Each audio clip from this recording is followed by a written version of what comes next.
Good evening, good evening, good evening. और मेरे अर्जुनास कैसे हो सब लोग? बढ़िया, शानदार। कैसी चल रही है पढ़ाई लिखाई? हाँ भाई, कैसे हो सब लोग? पढ़ाई लिखाई, physics, chemistry, botany, zoology, life कहाँ से कहाँ आ चुकी है। लास्ट ईयर कहाँ थे? Last year SST, English, Hindi, Sanskrit, math, science पूरा एक साथ पढ़ लेते थे। आज के टाइम पे सिर्फ साइंस साइंस के 4 पोर्शन हो चुके हैं। समझ में ही नहीं आ रहा कौन क्या चल रहा है। कभी फिजिक्स वाले सर बोल रहे फिजिक्स ज़्यादा पढ़ो, कभी केमिस्ट्री वाले बोलते हैं केमिस्ट्री ज़्यादा पढ़ो, कभी बॉटनी जूलॉजी वाले बोलते हैं बॉटनी जूलॉजी ज़्यादा पढ़ो। हाँ, काफ़ी कुछ इंटरेस्टिंग सा हो गया है। एक साल में देख रहे हो दुनिया कैसे बदल गई। गाना वाना आ रहा होगा दिमाग में, मेरी दुनिया तबाह हो गई। हाँ कोई बात नहीं, बस ऐसे ही लगे रहो, ऐसे ही डे बाय डे लगे रहो। कोई ना कोई एक दिन आएगा, एक दिन आएगा, एक संडे आएगा जिस दिन अपना रिजल्ट आएगा और उस दिन प्राउडली बता सकते हो कि हाँ भैया सिलेक्शन लिया हम लोगों ने। ठीक है, सिलेक्शन लिया हम लोगों ने। और 2 साल की जो मेहनत है, 2 साल की जो क्लासेस हैं, 2 साल से जो हम लगे हुए, एक एक चीजें वो सब कुछ याद रहेगा। चलो, लास्ट क्लास हमने सैटरडे तक बहुत कुछ पढ़ा है। इस चैप्टर के 3 लेक्चर्स हो चुके हैं, चौथे लेक्चर पे है। तो अगर आज कोई स्टार्ट करने के लिए आया हो भैया, सॉरी, आप प्लीज पीछे का लेक्चर देख के आए। और अगर सब लोग पढ़ के आए हैं तो आज कुछ क्वेश्चंस हैं जो केवीडी के फॉर्म में आपके पास आएंगे और देखेंगे कौन कितना आंसर बताएगा। क्वेश्चंस मिलेंगे, क्वेश्चंस के आंसर्स बताने हैं, लेकिन उससे पहले हम फटाफट अगले 5 से 10 मिनट में आपका पूरा लास्ट वीक का सब कुछ समराइज कर लेते हैं।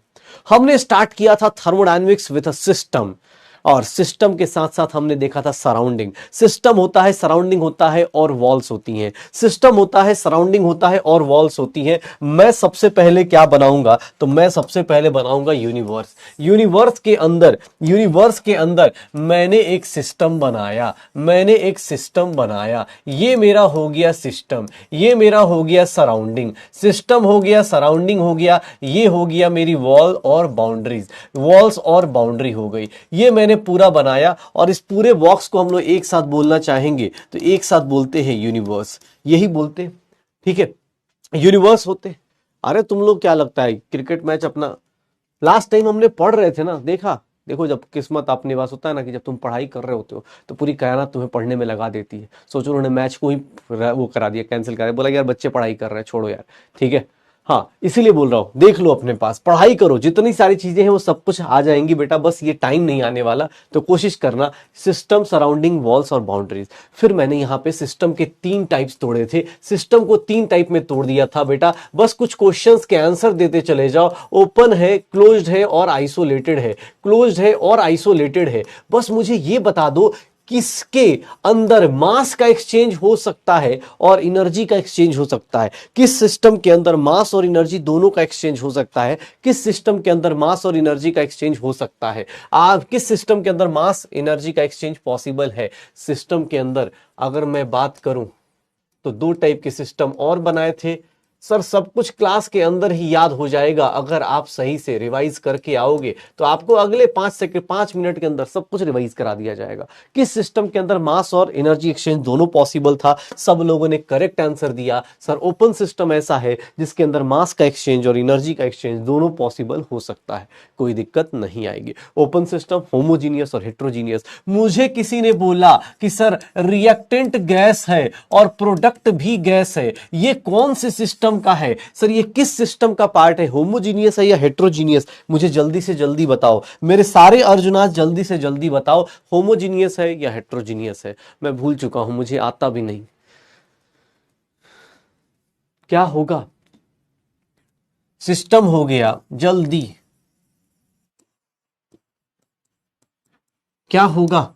बहुत बहुत बढ़िया सर, बहुत बढ़िया। क्या होगा? किसका एग्जाम्पल होगा? होमोजीनियस का एग्जाम्पल हो जाएगा। किसका एग्जाम्पल हो जाएगा? होमोजीनियस का। मैंने वॉल्स के बारे में बोला, मैंने वॉल्स के बारे में बोला कि सर वॉल्स 2 टाइप के होते हैं। देख रहे हो मैं कितनी बड़ी बड़ी इंग्लिश लिख रहा हूं, डायाथर्मिक और एडियाबेटिक, इतनी खतरनाक इंग्लिश। मुझे बताओगे हीट ट्रांसफर किसमें जीरो होगा? कौन सी बाउंड्री में हीट ट्रांसफर जीरो होता है? किस बाउंड्री में हीट ट्रांसफर जीरो होता है? जल्दी से जल्दी, किस वॉल्स में हीट ट्रांसफर जीरो होता है? बता दो, किस बाउंड्री में हीट ट्रांसफर जीरो हो जाता है? डायाथर्मिक या adiabatic?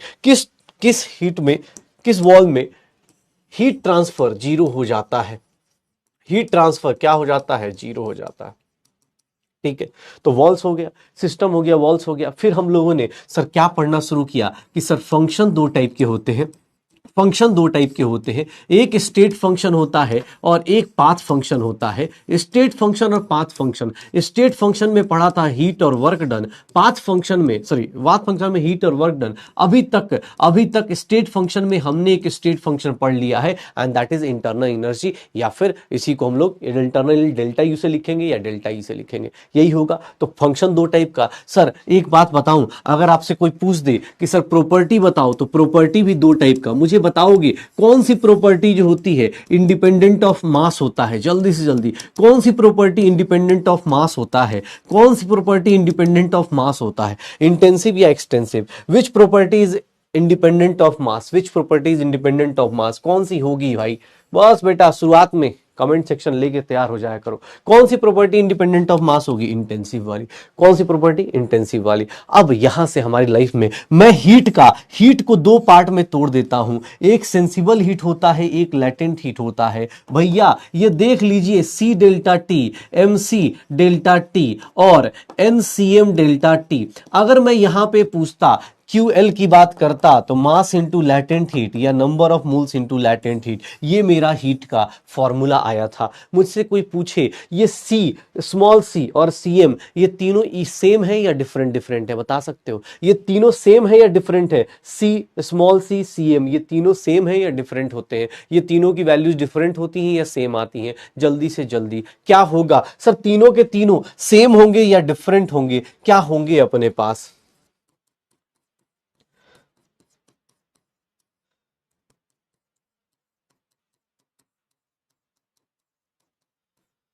Work done, very good, different होते हैं। क्यों? क्योंकि सर ये क्या है? Heat capacity. ये क्या है? Specific heat capacity. और ये क्या है? Molar heat capacity. सर ये क्या है? Heat capacity. ये क्या है? Specific heat capacity. ये क्या है? Molar heat capacity. Work done को मैं लिखना चाहूं तो मुझे कोई बता सकता है? एरिया अंडर पीवी कर्व भी लिख सकता हूं। सर एक बात बताओ मुझे ना, मैं साइन कन्वेंशन भूल चुका हूं। मैंने कुछ साइन कन्वेंशन पढ़ाया था, ध्यान से सुनना। हीट गिवन टू सिस्टम लिखा है, हीट गिवन टू सिस्टम लिखा है। सर ये क्या होगा? Sir heat given to system क्या होगा? पॉजिटिव होगा या नेगेटिव? जल्दी से जल्दी बताओ। वर्क डन बाय सिस्टम लिखा है तो ये क्या हो जाएगा? पॉजिटिव या नेगेटिव? जल्दी बताओ क्या होगा? जल्दी बेटा साइन कन्वेंशन यूज करो, साइन कन्वेंशन यूज करो। हीट गिवन टू सिस्टम, अगर सिस्टम को हीट देते हो, तो वो क्या कहलाएगा? पॉजिटिव कहलाएगा। पॉजिटिव उसका साइन लिया जाएगा। Work done by the system लोगे तो वो क्या हो जाएगा? नेगेटिव हो जाएगा। और इसके अपोजिट वाला, आपको अपोजिट साइन पता होना चाहिए, आपको अपोजिट साइन पता होनी चाहिए। हीट और वर्क दो पाथ फंक्शन करने के बाद सबसे लाइफ का सबसे डिफिकल्ट लॉ पढ़ा था, जीरोथ लॉ ऑफ थर्मो, तुमने पढ़ लिया था। जीरोथ लॉ ऑफ थर्मो क्या बोलता है? मैं एक पिक्चर के थ्रू समझाने की कोशिश करता हूं। अगर समझ में आए तो बहुत अच्छी बात है, नहीं समझ में आए तो उससे भी अच्छी बात है, क्योंकि ये बहुत डिफिकल्ट है। मैं ऐसा लिख सकता हूं कि सर ऐसा बोल दिया जाए, temperature of A is equals to temperature of B, temperature of A is equals to temperature of C, then we can say temperature of B is equals to temperature of C. ये zeroth law of thermodynamics था, काफी difficult था, which is very difficult. यहां पे एक word use किया गया था, एक वर्ड था that is based on law of thermal equilibrium. ये किस पे बेस्ड था? थर्मल इक्विलिब्रियम पे बेस्ड था। ये किस पे बेस्ड था? थर्मल इक्विलिब्रियम पे बेस्ड था। जीरोथ लॉ किस पे बेस्ड था? थर्मल इक्विलिब्रियम पे बेस्ड था। यही था ना, याद है? थर्मल इक्विलिब्रियम मैंने लास्ट क्लास में बताया था कि जो थर्मोडायनेमिक इक्विलिब्रियम होता है, थर्मोडायनेमिक इक्विलिब्रियम जो होगा वो तीन चीजों को मिला के बनता है। थर्मोडायनेमिक इक्विलिब्रियम तीन चीजों को मिला के बनता है। एक को बोलते हैं मैकेनिकल इक्विलिब्रियम, एक को बोलते हैं मैकेनिकल इक्विलिब्रियम, एक को बोलते हैं मैकेनिकल इक्विलिब्रियम, एक को बोलते हैं थर्मल इक्विलिब्रियम, एक को बोलते हैं थर्मल इक्विलिब्रियम। और क्या था? एक और इक्विलिब्रियम था, जल्दी जल्दी बता सकते हो? एक और इक्विलिब्रियम था सर, एक मैकेनिकल इक्विलिब्रियम जहां नेट फोर्स क्या हो जाए? जीरो। सर थर्मल इक्विलिब्रियम जहां टेम्परेचर दोनों का क्या हो जाए? इक्वल हो जाए, हीट ट्रांसफर जीरो। सर एक और इक्विलिब्रियम था, जल्दी से जल्दी क्या था? वेरी गुड, क्या था सर? उसको हम लोग बोलते हैं केमिकल इक्विलिब्रियम। एक और इक्विलिब्रियम था जिसको हम लोग बोलते हैं केमिकल इक्विलिब्रियम। केमिकल इक्विलिब्रियम में क्या होता है? कि सर जहां पर जितना आगे जाने का रेट होता है, rate of forward is equals to rate of backward हो जाए। ये सारा चीज हमने लास्ट क्लास में पढ़ा हुआ है, लास्ट क्लास में ये सब कुछ हमने किया हुआ है। थर्मोडायनेमिक इक्विलिब्रियम हो जाएगा, केमिकल इक्विलिब्रियम, 3 टाइप का इक्विलिब्रियम मिलाओगे तब जाके थर्मोडायनेमिक इक्विलिब्रियम आता है। फिर यहां से हमारी जिंदगी में शुरू हुआ एक नया संग्राम, यहां से हमारी जिंदगी में आया एक नया एपिसोड, और उसको बोला गया कि sir first law of thermodynamics बताइए। ये भी बहुत डिफिकल्ट था। मुझे बता सकते हो ये किसके कंजर्वेशन पे बेस्ड है? मैं भूल चुका हूं, मुझे जल्दी से जल्दी मेरी अर्जुन आज बता सकते हो ये किसके किसके कॉन्सेप्ट पे बेस्ड है, किसके लॉ ऑफ कंजर्वेशन पे बेस्ड है, किसके लॉ ऑफ कंजर्वेशन पे बेस्ड है? जल्दी से जल्दी किसके? एक बोल रहा स्लो पढ़ाओ, मैंने पढ़ाया ही नहीं बेटा। मेरी दुनिया तबाह हो गई, बोल रहा है स्लो पढ़ाओ। ये ऑलरेडी पढ़ा चुका हूं, अब तो गया। अब ये चैप्टर भी बस आज की क्लास के बाद इट्स वेरी डिफिकल्ट। जो डेली आएंगे वो जाएंगे, नहीं तो बेटा आपके लिए देखो ना, आपके लिए 2.0 था, अभी 3.0 है, अभी तो बैकलॉग किलर भी आ चुका है शायद, मैंने जहां तक यूट्यूब पे देखा था सब कुछ आ चुका है। उसमें भी देख रहा हूं, उसमें भी बैकलॉग हो रहा है सबका। वह उसमें भी देखा मैंने, मैं तो देख रहा था, मैंने कहा यार पता चला पहले वीडियो पे 4 लाख व्यूज है और अभी की वीडियो पे 10,000 या 20,000। मैंने कहा बॉस बहुत बढ़िया।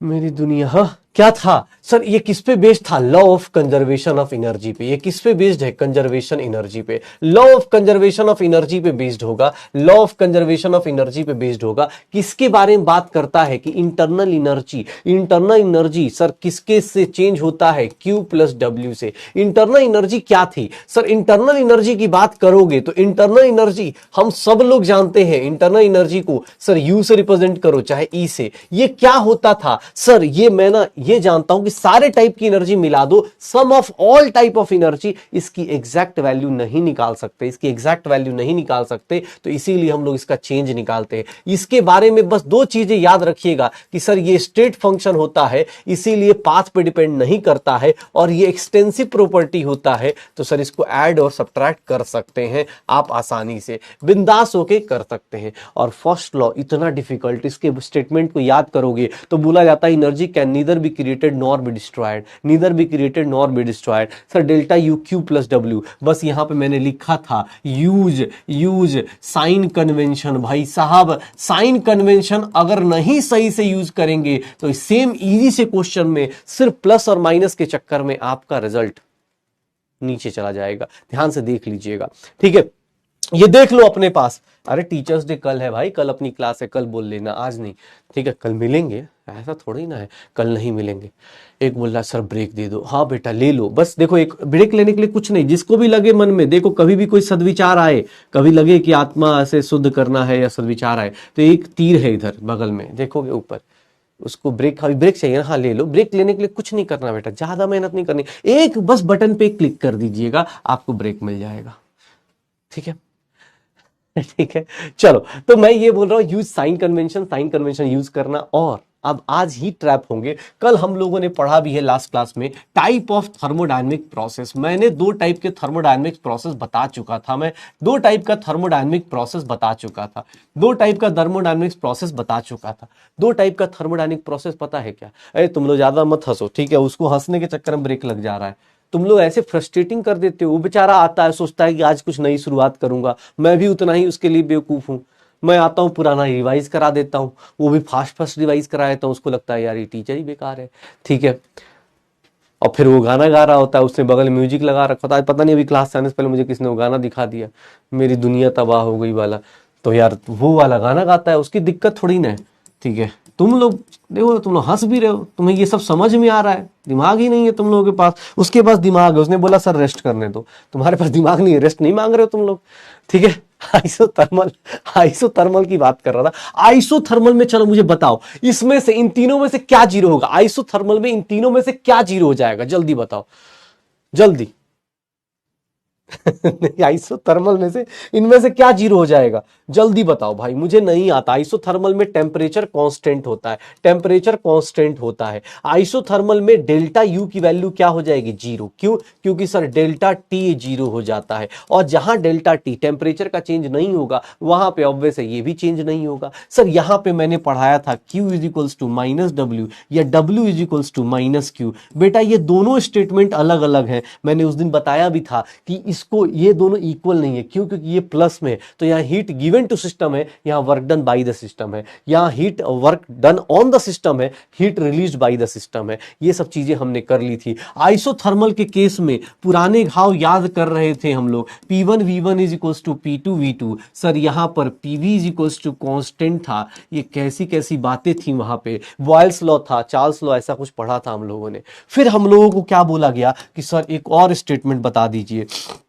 आइसोकोरिक प्रोसेस बता दीजिए। आइसोकोरिक प्रोसेस में सर, आइसोकोरिक प्रोसेस में वॉल्यूम कांस्टेंट था, और जहां वॉल्यूम कांस्टेंट होता है उस केस में डेल्टा वी क्या हो जाएगा, जीरो। और जैसे ही डेल्टा वी जीरो होगा, क्या जीरो होगा, जल्दी से जल्दी बताओ, क्या जीरो हो जाएगा। सर डेल्टा वी जीरो, इसका मतलब डेल्टा वी जीरो, इसका मतलब क्या जीरो हो जाएगा, क्या जीरो हो जाएगा, क्या जीरो हो जाएगा, जल्दी से जल्दी बताओ, क्या जीरो हो जाएगा, वर्क डन जीरो हो जाएगा। आइसोकोरिक प्रोसेस में वर्क डन जीरो। और यहां पे एक नई चीज पड़ी थी भाई साहब, वर्क डन जीरो। यहां पे एक नई चीज पड़ी थी कि सर डेल्टा यू क्या हो जाएगा, क्यू के इक्वल। इंटरनल एनर्जी का चेंज होगा क्यू के इक्वल, और यहां पे हीट को बोल देंगे हीट एट कांस्टेंट वॉल्यूम, और इसको लिख देंगे एनसीवी डेल्टा टी। क्यों? क्योंकि भैया हीट का फॉर्मूला होता है एनसी डेल्टा टी। सी क्या है, molar heat capacity at constant volume, molar heat capacity at constant volume, ठीक है, molar heat capacity at constant volume, NCV delta T. मैंने बोला था एक मोल के लिए। मैं इसी प्रोसेस में यह भी लिख सकता हूं कि इंटरनल एनर्जी का डिफरेंशिएशन अगर टेम्परेचर पे करेंगे एट कांस्टेंट वॉल्यूम, वो किसके इक्वल होगा, सीवी के इक्वल होगा। ये सब कुछ हमने लास्ट क्लास तक किया हुआ था, ये याद है क्या? ये सब कुछ जो देख लो, लास्ट 3 क्लासेस को हमने 1-2 स्लाइड्स में ऐड किया है, लेकिन 2 स्लाइड्स में ऐड किया है भाई साहब, हो जाएगा। देख लो बेटा, क्योंकि देख सच बता रहा हूं, अब यहां से आज की क्लास के बाद बेटा डिफरेंशिएट हो जाएगा। जो लोग साथ साथ चलेंगे उनको अगली क्लास भी समझ में आएगी, उसकी अगली भी समझ में आएगी, और जो लोग नहीं आएंगे वो बस यही कर पाएंगे कि बेटा मैसेज लिख दोगे, ठीक है ना, हाँ, कि भैया सर समझ नहीं आया, इतना फास्ट मत पढ़ाओ। यहां तक हमने लास्ट क्लास में किया हुआ था, यहां तक की चीजें हो गई हैं, तो आपको अब क्वेश्चन करने में मजा आएगा। देखना आज के क्वेश्चन में, थर्मोडायनामिक्स के क्वेश्चन में ट्रिक होता है, क्वेश्चन पढ़ते पढ़ते ही हो जाएगा। कैसे होगा वो सब कुछ पता चलेगा, मेरे साथ साथ चलो क्वेश्चन शुरू करते हैं। क्वेश्चन बहुत डिफिकल्ट है, देख लेना, सब लोग अटेम्प्ट नहीं हो पाएगा, तुम लोगों से अटेम्प्ट कहां हो पाएगा, मैं जान रहा हूं नहीं हो पाएगा, बस किसी ने क्वेश्चन सही से पढ़ लिया वहीं पे आंसर आ जाएगा, ठीक है। मैं पहले बता देता हूं, शॉर्ट नोट्स बेटा इसके मिल जाएंगे। चलो पहले ये क्वेश्चन अटेम्प्ट करो, बहुत डिफिकल्ट, इट्स वेरी डिफिकल्ट बेटा। इस क्वेश्चन को करने में हमारे स्पैमर की रातों की नींद उड़ सकती है। क्या होगा, क्या होगा,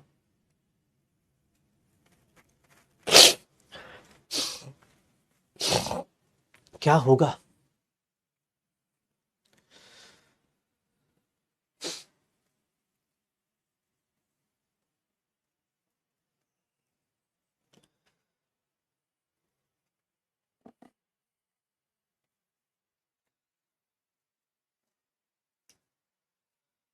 क्या होगा? इतना डिफिकल्ट क्वेश्चन का आंसर कैसे दे देते हो तुम लोग यार? ऐसे क्वेश्चन को बस 1 मिनट, इतना लंबा चौड़ा नहीं सर, आपने नहीं पढ़ा, ये सब तो कहाँ पढ़ा है। 1 mole of ideal gas is expanded isothermally, अच्छा isothermally, from an initial volume of 1 litre to 10 litre. अच्छा वॉल्यूम चेंज हो रहा है, एक्सपेंशन कर रहा है। The change in internal energy, sir नहीं, आपने डेल्टा यू का फॉर्मूला क्या पढ़ाया था, Q प्लस W। सर आप ना, नहीं नहीं सर, ऐसे थोड़ी ना होता है, इसका आंसर तो आएगा ही नहीं। आपने बताया ही नहीं कैसे निकालना, हीट तो दिया ही नहीं है, हीट तो ये कौन से लोग हैं भाई जिनका बी आंसर आ रहा है, बी कैसे आ जाता है यार, ऐसे थोड़ी ना होता है, मुझे समझ नहीं आया। हार्ड कॉन्सेप्ट है ये सब, हार्ड कॉन्सेप्ट है। चलो पहले देख लेते हैं कितने लोग हैं बी वाले। अबे 80% जनता, तो ये 20% के अंदर डिवीजन चल रहा है, 20 नहीं 10% है थोड़ा बहुत। अतः क्या बात है, इसको बोलते हैं दिन की शुरुआत होना। मतलब क्लास की शुरुआत ऐसे होती है, मजा आता है कि यार हाँ यार बस बस सही है यार, ये परसेंटेज होता है। बहुत बढ़िया, अपने लिए ताली बजा लो यार।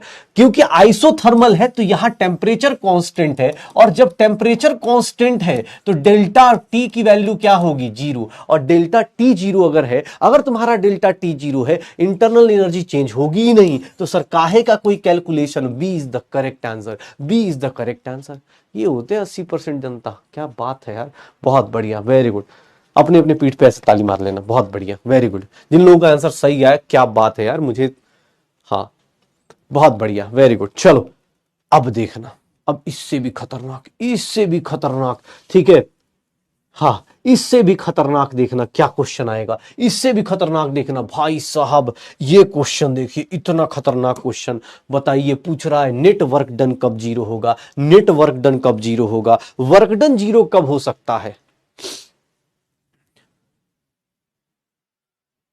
जल्दी। In which process net work done is zero. Work done zero किस किस प्रोसेस में हो सकता है।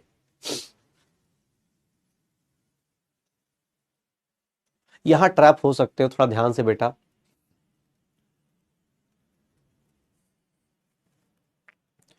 लास्ट क्लास में वर्क डन बताया था, कहां कहां जीरो हो सकता है।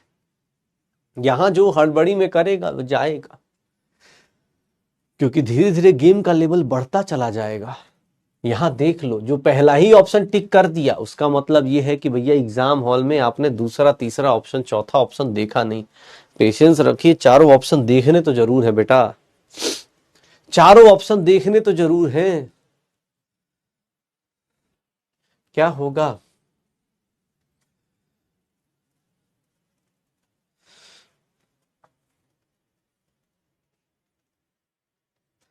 बेचारा कहाँ जानता है, खालिस है कला है।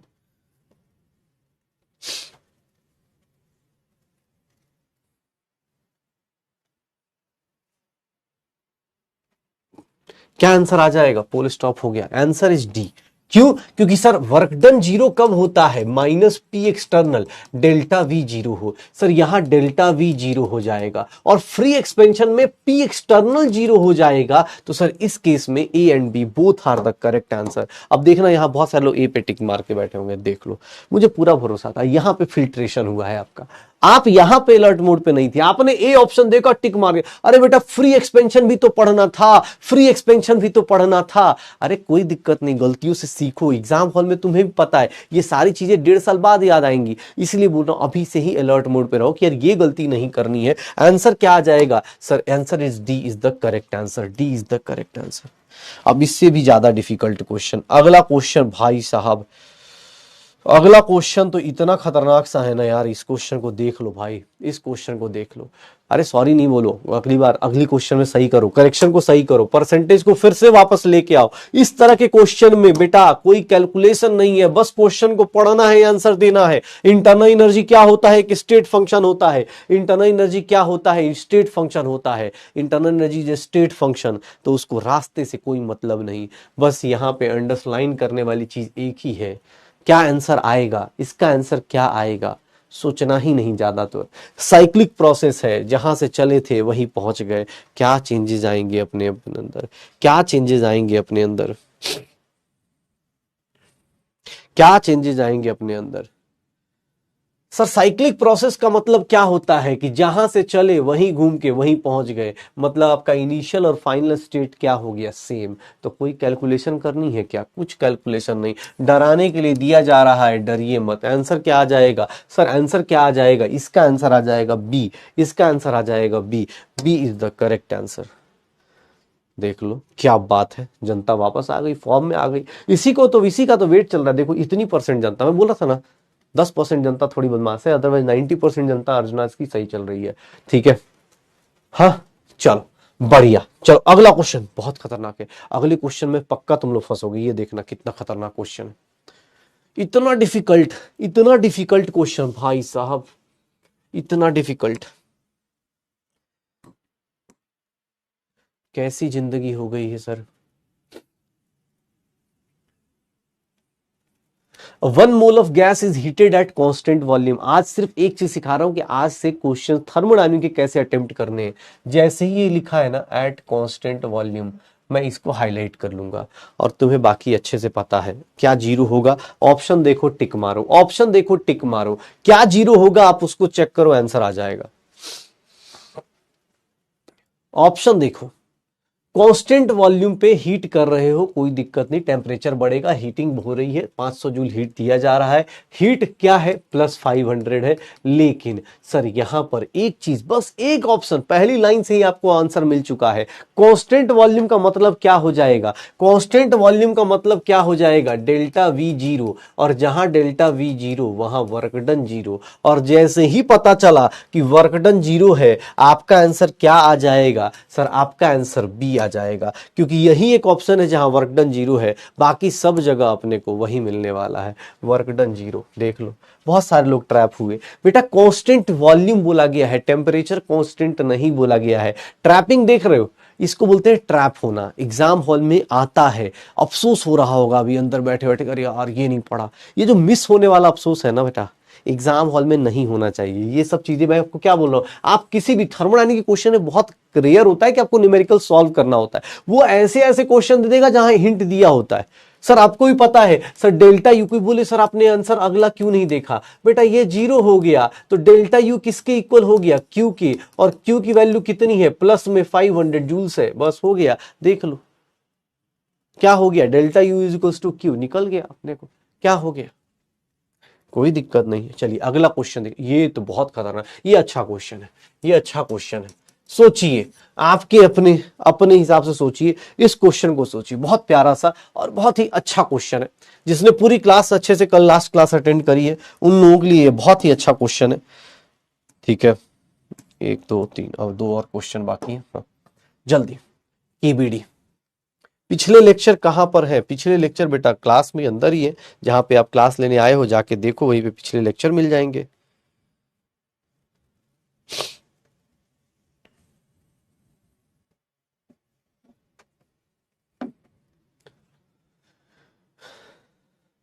वर्क डन जीरो है और हीट की वैल्यू निगेटिव आ गई, हीट की वैल्यू निगेटिव आ गई, इससे आप कैसे बता सकते हैं कि टेम्परेचर के साथ क्या होगा। वर्क डन जीरो है, ये जीरो हो गया, सोचो सोचो। लास्ट क्लास में लिखवाया भी था।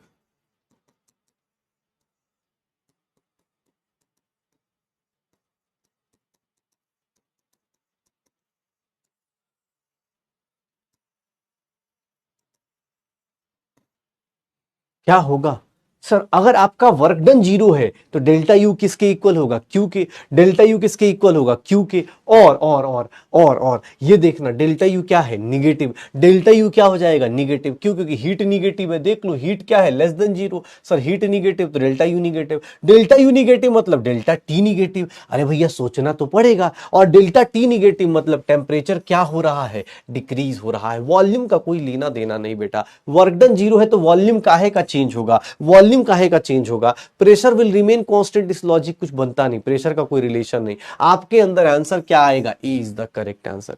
अच्छा क्वेश्चन है, एक बार घर पे आज फिर से जब आप रिवीजन करने बैठिएगा तो इस क्वेश्चन को, या जो भी आप जिस कॉपी में लिखते हो या पीडीएफ जहां सेव करते हो उस पर डबल स्टार मैंने खुद मार्क कर दिया है। आप भी इसका रिवीजन थोड़ा अच्छे से कीजिएगा और ट्राई कीजिएगा। इसके आंसर में बहुत सारे लोग ट्रैप हुए होंगे। हाँ देखो अच्छे खासे लोग ट्रैप हुए हैं। ए सर जो भी अपने पास जब क्वेश्चंस आते थोड़ा सा टाइम देना है। और सॉल्यूशन देख के अफसोस हो रहा है ना बेटा, सॉल्यूशन देख के अफसोस हो रहा है ना, मतलब समझ जाओ यू आर कैपेबल। अगर किसी को किसी क्वेश्चन का सॉल्यूशन देखने के बाद लगता है कि मैं कर सकता हूं, इसका इनडायरेक्ट मीनिंग ये होता है कि यू आर कैपेबल। बस आपने प्रैक्टिस थोड़ी कम करी है, आपने नहीं सोचा था ऐसा। अगली बार से आप इसको ध्यान रखिएगा, ठीक है ना। तो बस इस बात का ध्यान रखना, सॉल्यूशन देख के लगता है हाँ यार ये मैं कर लेता, ये तो लास्ट क्लास में बताया भी था मैंने कि यार डेल्टा यू निगेटिव मतलब टेम्परेचर निगेटिव, कोई दिक्कत।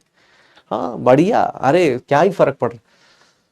हाँ बहुत बढ़िया, वेरी गुड, सीख लिया, बहुत बढ़िया, याद आ गया, बहुत अच्छी चीज है। अब देखो इतना डिफिकल्ट, ये देखो ये क्वेश्चन कितना डिफिकल्ट है, ये क्वेश्चन देखना भाई साहब, रिवर्सिबल। मैंने बस एक चीज हाईलाइट कर दी है, बाकी इस क्वेश्चन का न्यूमेरिकल सॉल्व करना चाहिए, चाहेंगे तो आप कर लीजिए, मेरी तरफ से आपके लिए कोई न्यूमेरिकल नहीं है, आप चाहें तो कर सकते हैं।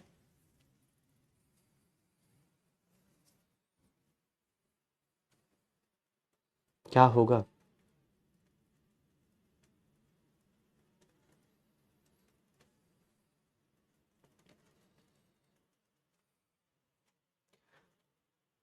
क्या होगा? क्या न्यूमेरिकल सॉल्व करना है क्या? जिस तरह से इसने कहानी बताई है, क्या ऐसा कुछ करना है क्या? कांस्टेंट टेम्परेचर है, अगर आपका टेम्परेचर कांस्टेंट है, अगर आपका टेम्परेचर कांस्टेंट है तो आपको ही पता है आपका इंटरनल एनर्जी का चेंज कितना हो जाएगा, जीरो। इंटरनल एनर्जी का चेंज क्या हो जाएगा, जीरो। मतलब Q प्लस W की वैल्यू क्या हो गई, जीरो।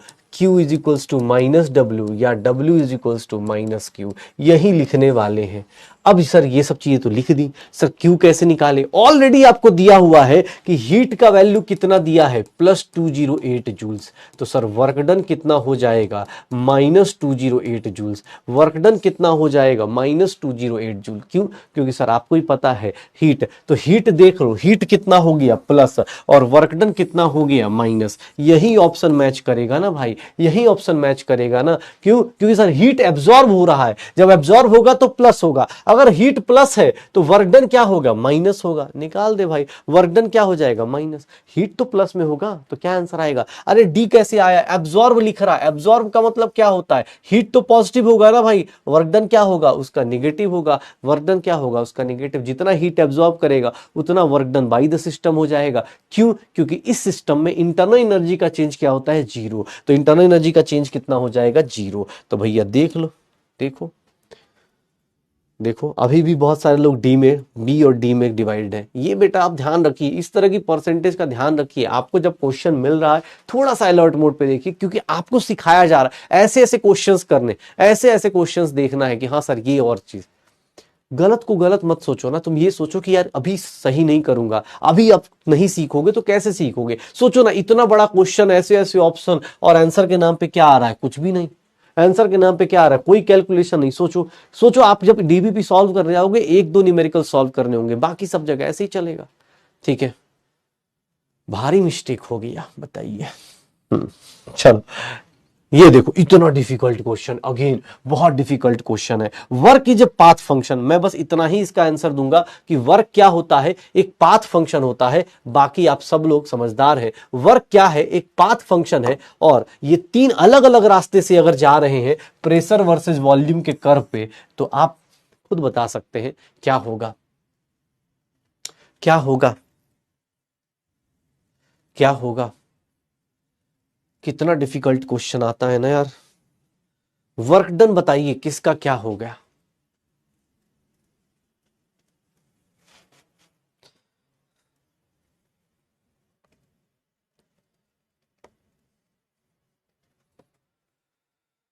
क्या होगा?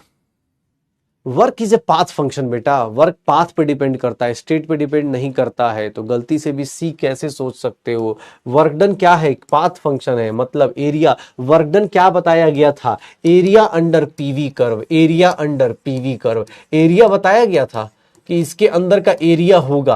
अब आपको ही पता चल रहा है area under PV curve, area under PV curve का मतलब क्या हो गया कि सर यहां से लेकर यहां तक का एरिया, सर सबसे ज्यादा एरिया आप ग्राफ देख के बता सकते हो, सबसे ज्यादा। ये इक्वल तो हो ही नहीं सकता, क्यों? क्योंकि सर स्टेट फंक्शन थोड़ी ना है, work is a path function, work क्या है, पाथ फंक्शन है। तो सबसे ज्यादा एरिया किसका ज्यादा होगा, सबसे बड़ा एरिया किसका होगा, सर 1 का होगा, 2 का होगा या 3 का होगा। सर कौन सा एरिया सबसे बड़ा होगा, आपको भी पता चल रहा, एरिया, ग्राफ का एरिया किसका सबसे ज्यादा एरिया होगा, सर 3 का। कहा गया भाई, 3, 2, 1, क्या आंसर आ जाएगा, sir B is the correct answer, B is the correct answer. क्या आंसर आएगा, B is the correct answer. सबसे बड़ा एरिया किसका होगा, एरिया अंडर द कर्व किसका ज्यादा होगा, ये होगा। ठीक है, मैग्नीट्यूड बोल रहा है बेटा, एक बोल रहा है कि सर साइन लेंगे, मैग्नीट्यूड बोला जा रहा है, देख लो। Magnitude work done by the gas, magnitude बोल रहा है। कोई बोल रहा है साइन लेंगे तो उल्टा आ जाएगा, नहीं भाई, मैग्नीट्यूड बोला जा रहा है। मैग्नीट्यूड में देखोगे सबसे ज्यादा वर्क डन किसका आएगा, 3 का, फिर 2 का, फिर किसका, 1 का, क्योंकि work is a path function. अगर यही सेम क्वेश्चन इंटरनल एनर्जी के लिए देता कि इंटरनल एनर्जी बताओ तीनों में किसका होगा, इंटरनल एनर्जी तीनों का क्या आता, सेम आता। क्यों? क्योंकि इंटरनल एनर्जी को इनिशियल और फाइनल से मतलब है। वर्क और हीट क्या है, पाथ पे डिपेंड करते हैं। आप इस रास्ते से जाएंगे तो आपका वर्क डन अलग, इस रास्ते से जाएंगे वर्क डन अलग, इस रास्ते से जाएंगे वर्क डन अलग, तो क्या होगा, work is a path function. तो इसीलिए मेरा आंसर क्या आएगा, B is the correct answer, B is the correct answer. और ये रहा हमारा प्यारा सा आंसर, देख लो। इसी को बोलते हैं बेटा, आप सब लोग जो सी वाले लोग हैं, आपको बेटा बहुत ही अलर्ट मोड पे रहना है। पढ़ाई आप कर रहे हो, लेकिन हाँ सही टाइम पे सही चीज सोचने की आदत डालिए।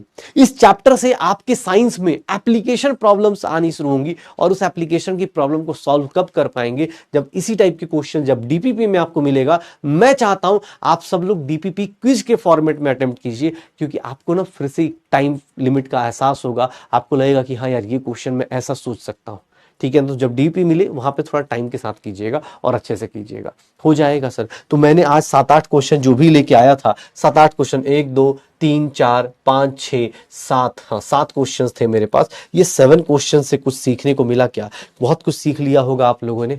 आई होप सो कि अब थर्मोडायनेमिक में आपको मजा आना शुरू होगा। और आज डीपीपी भी अच्छा है, तो आप डीपीपी को आराम से अटेम्प्ट करना। ओके चलो, अब आते हैं हम अपने फिर से टॉपिक के ऊपर। और हमारा टॉपिक क्या कहता है, टाइप्स ऑफ थर्मोडायनेमिक प्रोसेस। मैंने शायद 2 टॉपिक पढ़ा चुका हूं, 2 टॉपिक बता चुका हूं, 2 प्रोसेस बता चुका हूं। आई थिंक आइसोथर्मल बता चुका हूं और आइसोकोरिक बता चुका हूं। आइसोथर्मल और आइसोकोरिक बता चुका हूं। मैं उसी टॉपिक में अब आज नया कुछ लेके आ रहा हूं, और वो नया क्या है, बहुत डिफिकल्ट है। ये नया क्या है, ये बहुत डिफिकल्ट है। और नए को देखेंगे आज क्या क्या कर सकते हैं, आज नए को देखेंगे आज क्या क्या हो सकता है, और यहां से नई चीजों के बारे में बात करेंगे। गलत होना बहुत नॉर्मल है बेटा, अगर गलत हो रहा है तो आप उससे सीखो। आपको कब किसी ने बोला कि क्लास में गलत किया तो मतलब आप फिसड्डी हो, नहीं, ऐसा कुछ नहीं होता। क्लास में, क्लास के साथ में, टीचर के साथ, आप तो सोचो ना ऑनलाइन पढ़ने का कितना बड़ा फायदा है, कि आपकी बेइज्जती अकेले ही हो रही है, अपने आप से ही फील। जो 90% अंदर पढ़ रही है उसको अंदर ही अंदर फील आ रहा हो ना यार ये क्वेश्चन हो सकता है। ये जो फील आ रही है ना मेरे लिए बेटा, एज अ टीचर मेरे लिए वही बहुत पड़ा है।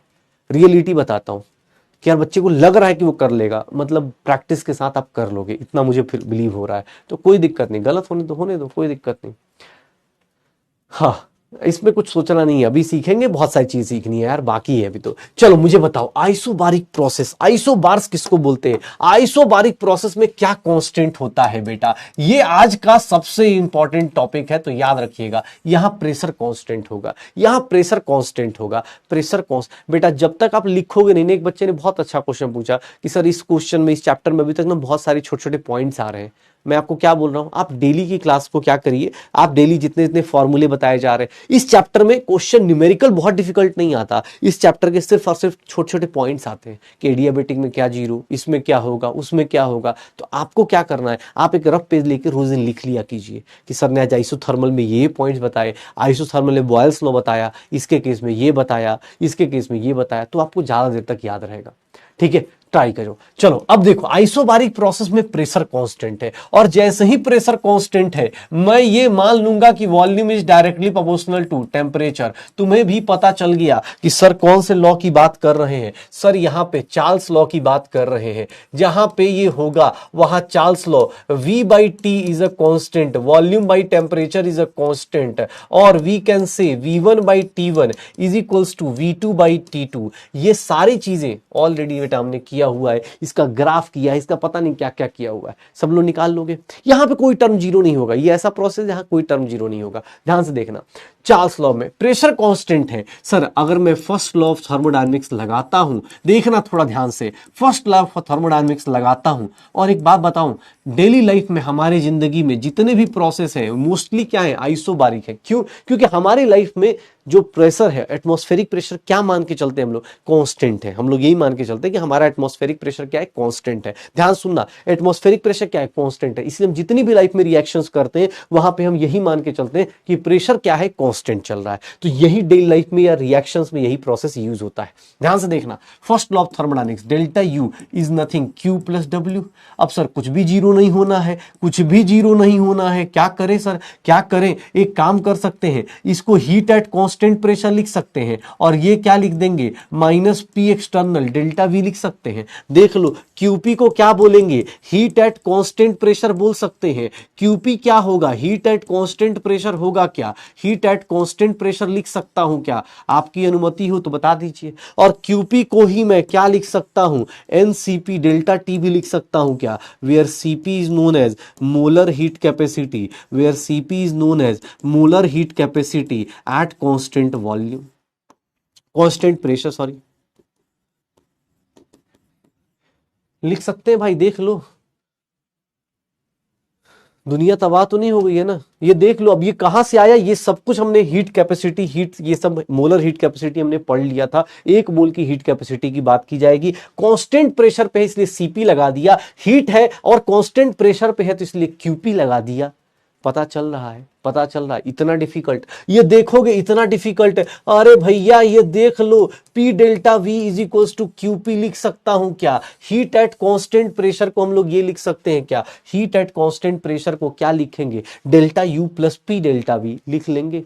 अब होता क्या है जिंदगी में, देखो होता क्या है, ये अब मैंने क्या बोला, ये प्रोसेस दुनिया का मतलब हम लोगों की लाइफ का सबसे कॉमन प्रोसेस है। तो बार बार इस टाइम की हीट को, अब ये हीट को बार बार कौन लिखेगा, delta U plus P delta B, तो हम लोग क्या बोल देते हैं, ये क्यूपी को या फिर इसी को हम लोग एक नाम दे देते हैं। ध्यान से देखिएगा, क्यूपी को अब बार बार कौन लिखेगा, तो हम लोग एक नए स्टेट फंक्शन को लिख देते हैं जिसका नाम होता है इंथैल्पी, इसका नाम होता है इंथैल्पी। ये क्या है, इंथैल्पी चेंज। सर ये क्या है इंथैल्पी, इंथैल्पी क्या है, heat at constant pressure. Enthalpy को भी डिफाइन भी करेंगे, हीट एट कांस्टेंट प्रेशर को क्या बोल देते हैं, enthalpy. What is enthalpy, sir delta H को ही क्या बोल दिया हम लोगों ने, क्यूपी, क्यूपी को हमने क्या बोल दिया, heat at constant pressure, heat at constant pressure को क्या बोल दिया, इंथैल्पी। मतलब आपको कहीं ऐसा दिख जाए, अब आप लोग भी जानते होंगे पी डेल्टा है क्या, एनर्जी ही है, बट एनर्जी कहां पे, हीट कहां पे है, कांस्टेंट प्रेशर को, या फिर डेल्टा एच को मैं ये भी लिख सकता हूं,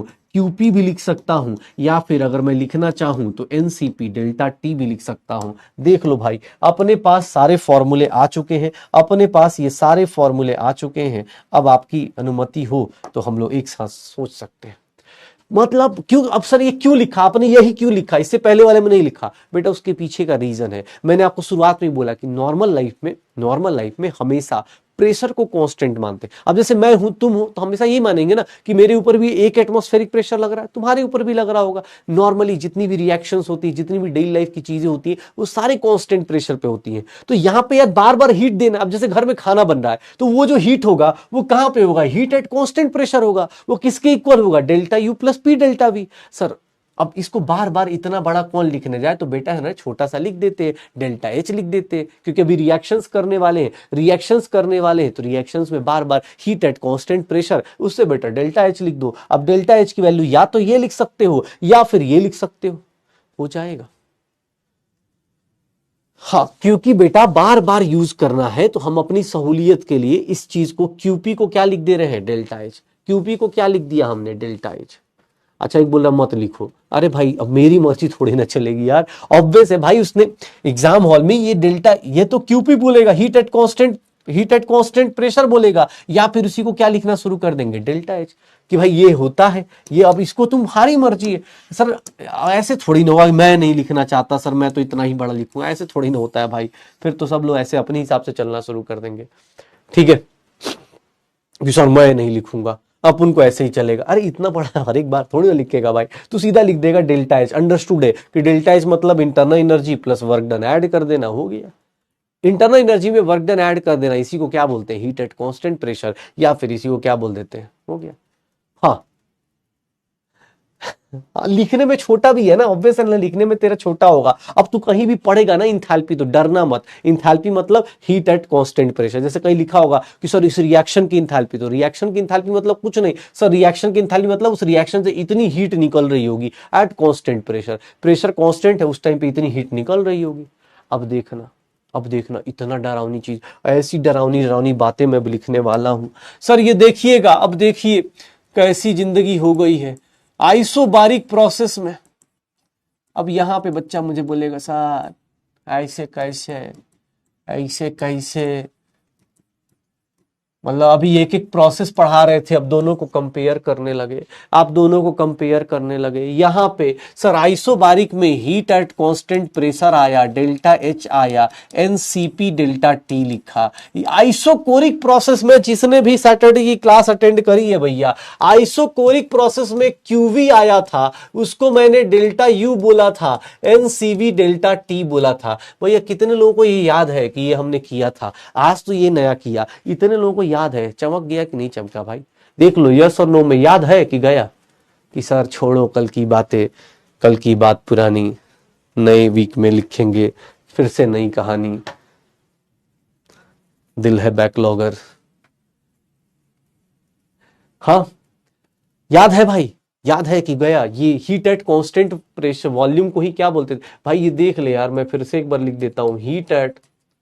डर ही लगता है यार आधे टाइम तो कि भाई ऐसे तो 90% जनता सही है, लेकिन हाँ ये 10% मचा देती है कभी कभी ना, ये 10% फैला देती है। हीट एट कांस्टेंट वॉल्यूम, ये सीवी क्या है? Molar heat capacity. देख रहे हो डर भाई तुम्हारा? एट कांस्टेंट वॉल्यूम,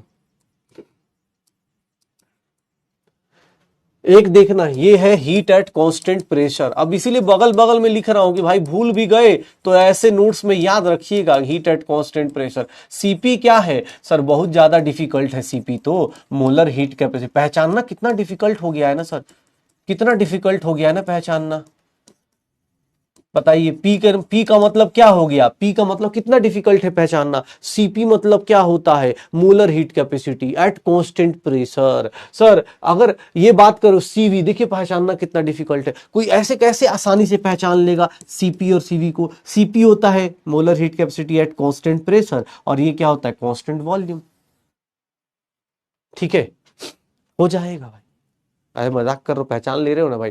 अब देखना मैं एक बहुत बड़ी चीज लिखने वाला हूं, बहुत बड़ी चीज, इसीलिए दोनों को कंपेयर कर रहा हूं। एक मोल के लिए बात करेंगे तो डेल्टा, सर डेल्टा एच की वैल्यू क्या हो जाएगी? सीपी डेल्टा टी हो जाएगी। एन की वैल्यू 1 जैसे ही पुट करी ये आ गया sir, delta H by delta T is equals to CP लिख सकता हूं, या फिर ये भाई साहब differentiation of enthalpy upon temperature at constant pressure, इसको मैं क्या लिख सकता हूं?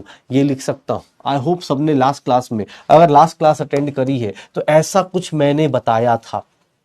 एक मोल के लिए मैं ऐसा लिख सकता हूं, डिफरेंशिएशन कर दूं अगर इंथैल्पी का upon temperature with respect to temperature at constant pressure, किसके इक्वल होगा? सीपी के। और यहां पे भी मैंने लिख के बताया था कि एक मोल के लिए लिखोगे यहां पे डेल्टा यू की वैल्यू क्या हो जाएगी? CV delta T. और यहां पे देखो कितना डिफिकल्ट है यार, कांस्टेंट वॉल्यूम पे अगर इंटरनल एनर्जी का डिफरेंशिएशन करोगे उसकी वैल्यू सीवी आएगी D you by D T eight constant volume. ये डी यू है अपने पास भाई, वी मत कर देना। कितना डिफिकल्ट है ना भाई, जबरदस्त वाला डिफिकल्ट है यार। इतना डिफिकल्ट मत पढ़ाओ सर, छोड़ देते हैं। हाँ देखो भाई, जितना भी डिफिकल्ट लग रहा हो, रियलिटी यही है कि अब पढ़ना तो पड़ेगा यार। तुम्ही ने साइंस लिया है, अब न्यूटन्स का थर्ड लॉ वैलिड है। अब तो धीरे धीरे टाइम भी खत्म हो रहा है साइंस स्ट्रीम चेंज करने का।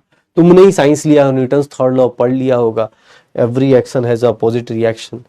तुमने मजे मजे में साइंस ली है, तुमने मजे मजे में साइंस ली है, अब रिएक्शन तुम्हें पता चल रहा है। एक बोल रहा है सर डेल्टा का मतलब, डेल्टा, अरे डेल्टा मतलब चेंज होता है बेटा, डेल्टा मतलब बड़ा चेंज, एवरेज चेंज, इसको बोलते हैं एवरेज चेंज। और इसको डी का मतलब क्या होता है? इंस्टेंटेनियस चेंज हो जाता है। क्या बात कर रहे हो यार, फिजिक्स वाली क्लास हो रही है कि चली गई? कि सर ने संन्यास ले लिया कि भैया छोड़ दो? वॉल, ये नीचे लिखा है इसका मतलब प्रेशर कांस्टेंट है। ये नीचे जो लिख रहे हो प्रेशर कांस्टेंट है बेटा, ये कहीं भी नीचे लिख रहे हैं ना, ये तुम्हारी सहूलियत के लिए लिखा जा रहा है, क्योंकि हमें भी भरोसा है आप भूल जाएंगे, इसीलिए हम लिख दे रहे हैं। हमें पता है ये नीचे लिख रहे हैं ताकि आपको पता रहे कि ये जो है वॉल्यूम कांस्टेंट है, ये है प्रेशर कांस्टेंट। चलो ठीक है, ये देख लो। अरे भाई साहब ये देखना अपने पास, मैंने 3 प्रोसेस अभी तक पढ़ाए हैं, आइसोथर्मल, आइसोथर्मल, ठीक है, आइसोथर्मल, आइसोकोरिक और आइसोबारिक। आइसोबारिक प्रोसेस में कोई टर्म जीरो ही नहीं हुआ, ये टर्म जीरो तो छोड़ो, एक नया टर्म प्रोड्यूस करके चला गया। ये बहुत बदमाश आदमी है। प्रेशर कांस्टेंट अगर रहेगा ना, जैसे तुम्हारे ऊपर एक अगर पढ़ाई का प्रेशर कांस्टेंट रहेगा तो तुम भी एक नया बन के निकलोगे, क्या, डॉक्टर, ठीक है ना, कि एक नया बच्चा बन के भी निकलेगा कि हाँ भाई 2 साल 1 साल तक अगर प्रेशर कांस्टेंट है तो उसके अंदर से एक नया टर्म आएगा कि उसके आगे नाम के आगे क्या लगने वाला है, ऐसे लिखेगा डॉक्टर एक्स, इस डॉक्टर स्ट्रेंज के जस्ट बगल में अपना नाम आ जाएगा। ये वाली कहानी आनी है। प्रेशर कांस्टेंट रहेगा तो ये कहानी होगी, उसको चार्ल्स लॉ बोलते हैं, वो मुझे बताने की जरूरत नहीं। अगर किसी को ये नहीं आता है तो भैया इसमें हमारी गलती है, हमने पढ़ा दिया है, वी आर सो सॉरी। ये कुछ बच्चे हंस देंगे, लेकिन हाँ, हम आपसे तहे दिल से माफी मांगते हैं, आपने चार्ल्स लॉ नहीं याद है तो जल्दी से जल्दी हो सके तो स्टेट्स ऑफ मैटर में, ज्यादा नहीं बेटा, 8 ही लेक्चर है, फटाफट उसको देख लीजिए, कुछ समझ में आ जाएगा। अदरवाइज फिर भैया हो सकता है मन में कुछ विचार आए, ठीक है, चलो हो जाएगा। तो ये आइसोबारिक प्रोसेस हो गया। 2 प्रोसेस को मैंने कंपेयर कर दिया, 2 प्रोसेस को मैंने कंपेयर किया। ये कंपैरिजन भी तुम्हारे लिए सहूलियत के लिए पढ़ा दिया भाई, गलती से मत बोलना। चलो अब तुमसे कल से मैं ये पूछना शुरू करूंगा, heat at constant volume, heat at constant volume किसके इक्वल होगा, इंटरनल एनर्जी के equal. Heat at constant pressure किसके इक्वल होगा, इंथैल्पी के equal. Heat at constant pressure NCP delta T, heat at constant volume NCV delta T. हो जाएगा sir, sure हो, पक्का? अरे देख ले भाई, कर लेगा ना? ऐसा तो नहीं कि नहीं सर ऐसे थोड़ी ना होता है, आप ऐसे ऐसे थोड़ी ना, ऐसे इतना नहीं पढ़ाते सर, ठीक है, हाँ ऐसे थोड़ी ना पढ़ाते हैं, ऐसे कुछ भी पढ़ाए जा रहे हो सर। ये देख लो अपने पास। अब भाई साहब मैं एक ऐसे ऐसे प्रोसेस का नाम लेने वाला हूं जिसके बारे में तुमने कभी सुना ही नहीं होगा, adiabatic process. Adiabatic process, adiabatic process का मतलब क्या होगा कि सर क्या जीरो हो जाएगा? एडियाबेटिक वॉल क्या करता था, हीट का ट्रांसफर जीरो करता था। एडियाबेटिक वॉल क्या करता था, हीट का ट्रांसफर जीरो। तो एडियाबेटिक प्रोसेस में हीट ट्रांसफर क्या हो जाएगा, आपका हीट का ट्रांसफर जो होगा वो क्या हो जाएगा, रुक जाएगा। मतलब सर Q की वैल्यू कितनी हो जाएगी? हीट क्या होती है, hot body to cold body जाती है, अब हीट ही रुक गया तो हीट क्या वैल्यू क्या हो गई, जीरो हो गई। क्यों जीरो हो गया बताओ यार?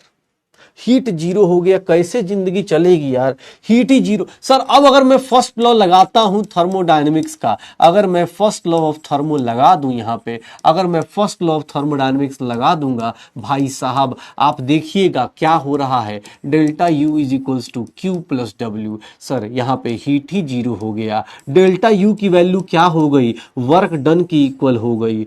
ओ भाई साहब मैं तुमसे एक क्वेश्चन पूछता हूं, ऐसे वर्क डन क्या है, पाथ फंक्शन है, ऐसे वर्क डन की वैल्यू क्या होती है, सिर्फ और सिर्फ पाथ पे डिपेंड करती है। But in case of adiabatic process work done किस पे डिपेंड कर रही है, work done becomes state function. कैसे, ये जादू कैसे हुआ? बिकॉज हीट जीरो हो गया तो वर्क डन की वैल्यू किसके इक्वल, डेल्टा यू के। डेल्टा यू क्या है, एक स्टेट फंक्शन है, तो मैं बोल सकता हूं इन adiabatic process work done is a state function. किसी को कोई ऐतराज, किसी को कोई ऐतराज? अगर मैं ये बोलूं कि इन adiabatic process work done is a state function, बेटा इस चैप्टर में न्यूमेरिकल्स नहीं आते, यही छोटी छोटी चीजें पूछी जाती हैं। कौन कब क्या होगा, कौन कैसा दिखेगा, देख लो। वर्क डन होता पाथ फंक्शन है, लेकिन एडियाबेटिक प्रोसेस में वर्क डन की वैल्यू किसके इक्वल हो गई, डेल्टा यू के। मैथ्स आती है, अगर ये स्टेट फंक्शन है तो ऑब्वियस इसको भी स्टेट फंक्शन ही होना पड़ेगा ना, बोल सकते हैं ना भाई? हाँ इस केस में ही ऑब्वियस है ना भाई, इस केस में ही बोल पाएंगे, इस केस में प्रॉपर इस केस में ही बोल पाएंगे। ऐसा नहीं हमेशा वर्क डन को पाथ फंक्शन बोला है, नहीं, work done is not a state function, but in the case of adiabatic process work done की वैल्यू किसके इक्वल हो जाएगी, स्टेट फंक्शन की तरह हो जाएगा। सर श्योर हो? तो ये जादू देख लो, ये जादू देखते रहो एडियाबेटिक प्रोसेस में। अच्छा एक बात बताना, चलो इस केस में बताता हूं, एक चीज बताना, अगर मैं बोलता हूं work done by the system है, work done by the system है, अगर सिस्टम वर्क करता है तो sir work done by the system क्या होगा, work done by the system का साइन क्या होगा, निगेटिव होगा। Work done by the system है, या इसी को बोल दे एक्सपेंशन हो रहा है, इसको हम लोग बोल दे एक्सपेंशन हो रहा है। अगर एक्सपेंशन हो रहा है, work done by the system है, अगर एक्सपेंशन हो रहा है, वर्क डन की वैल्यू निगेटिव,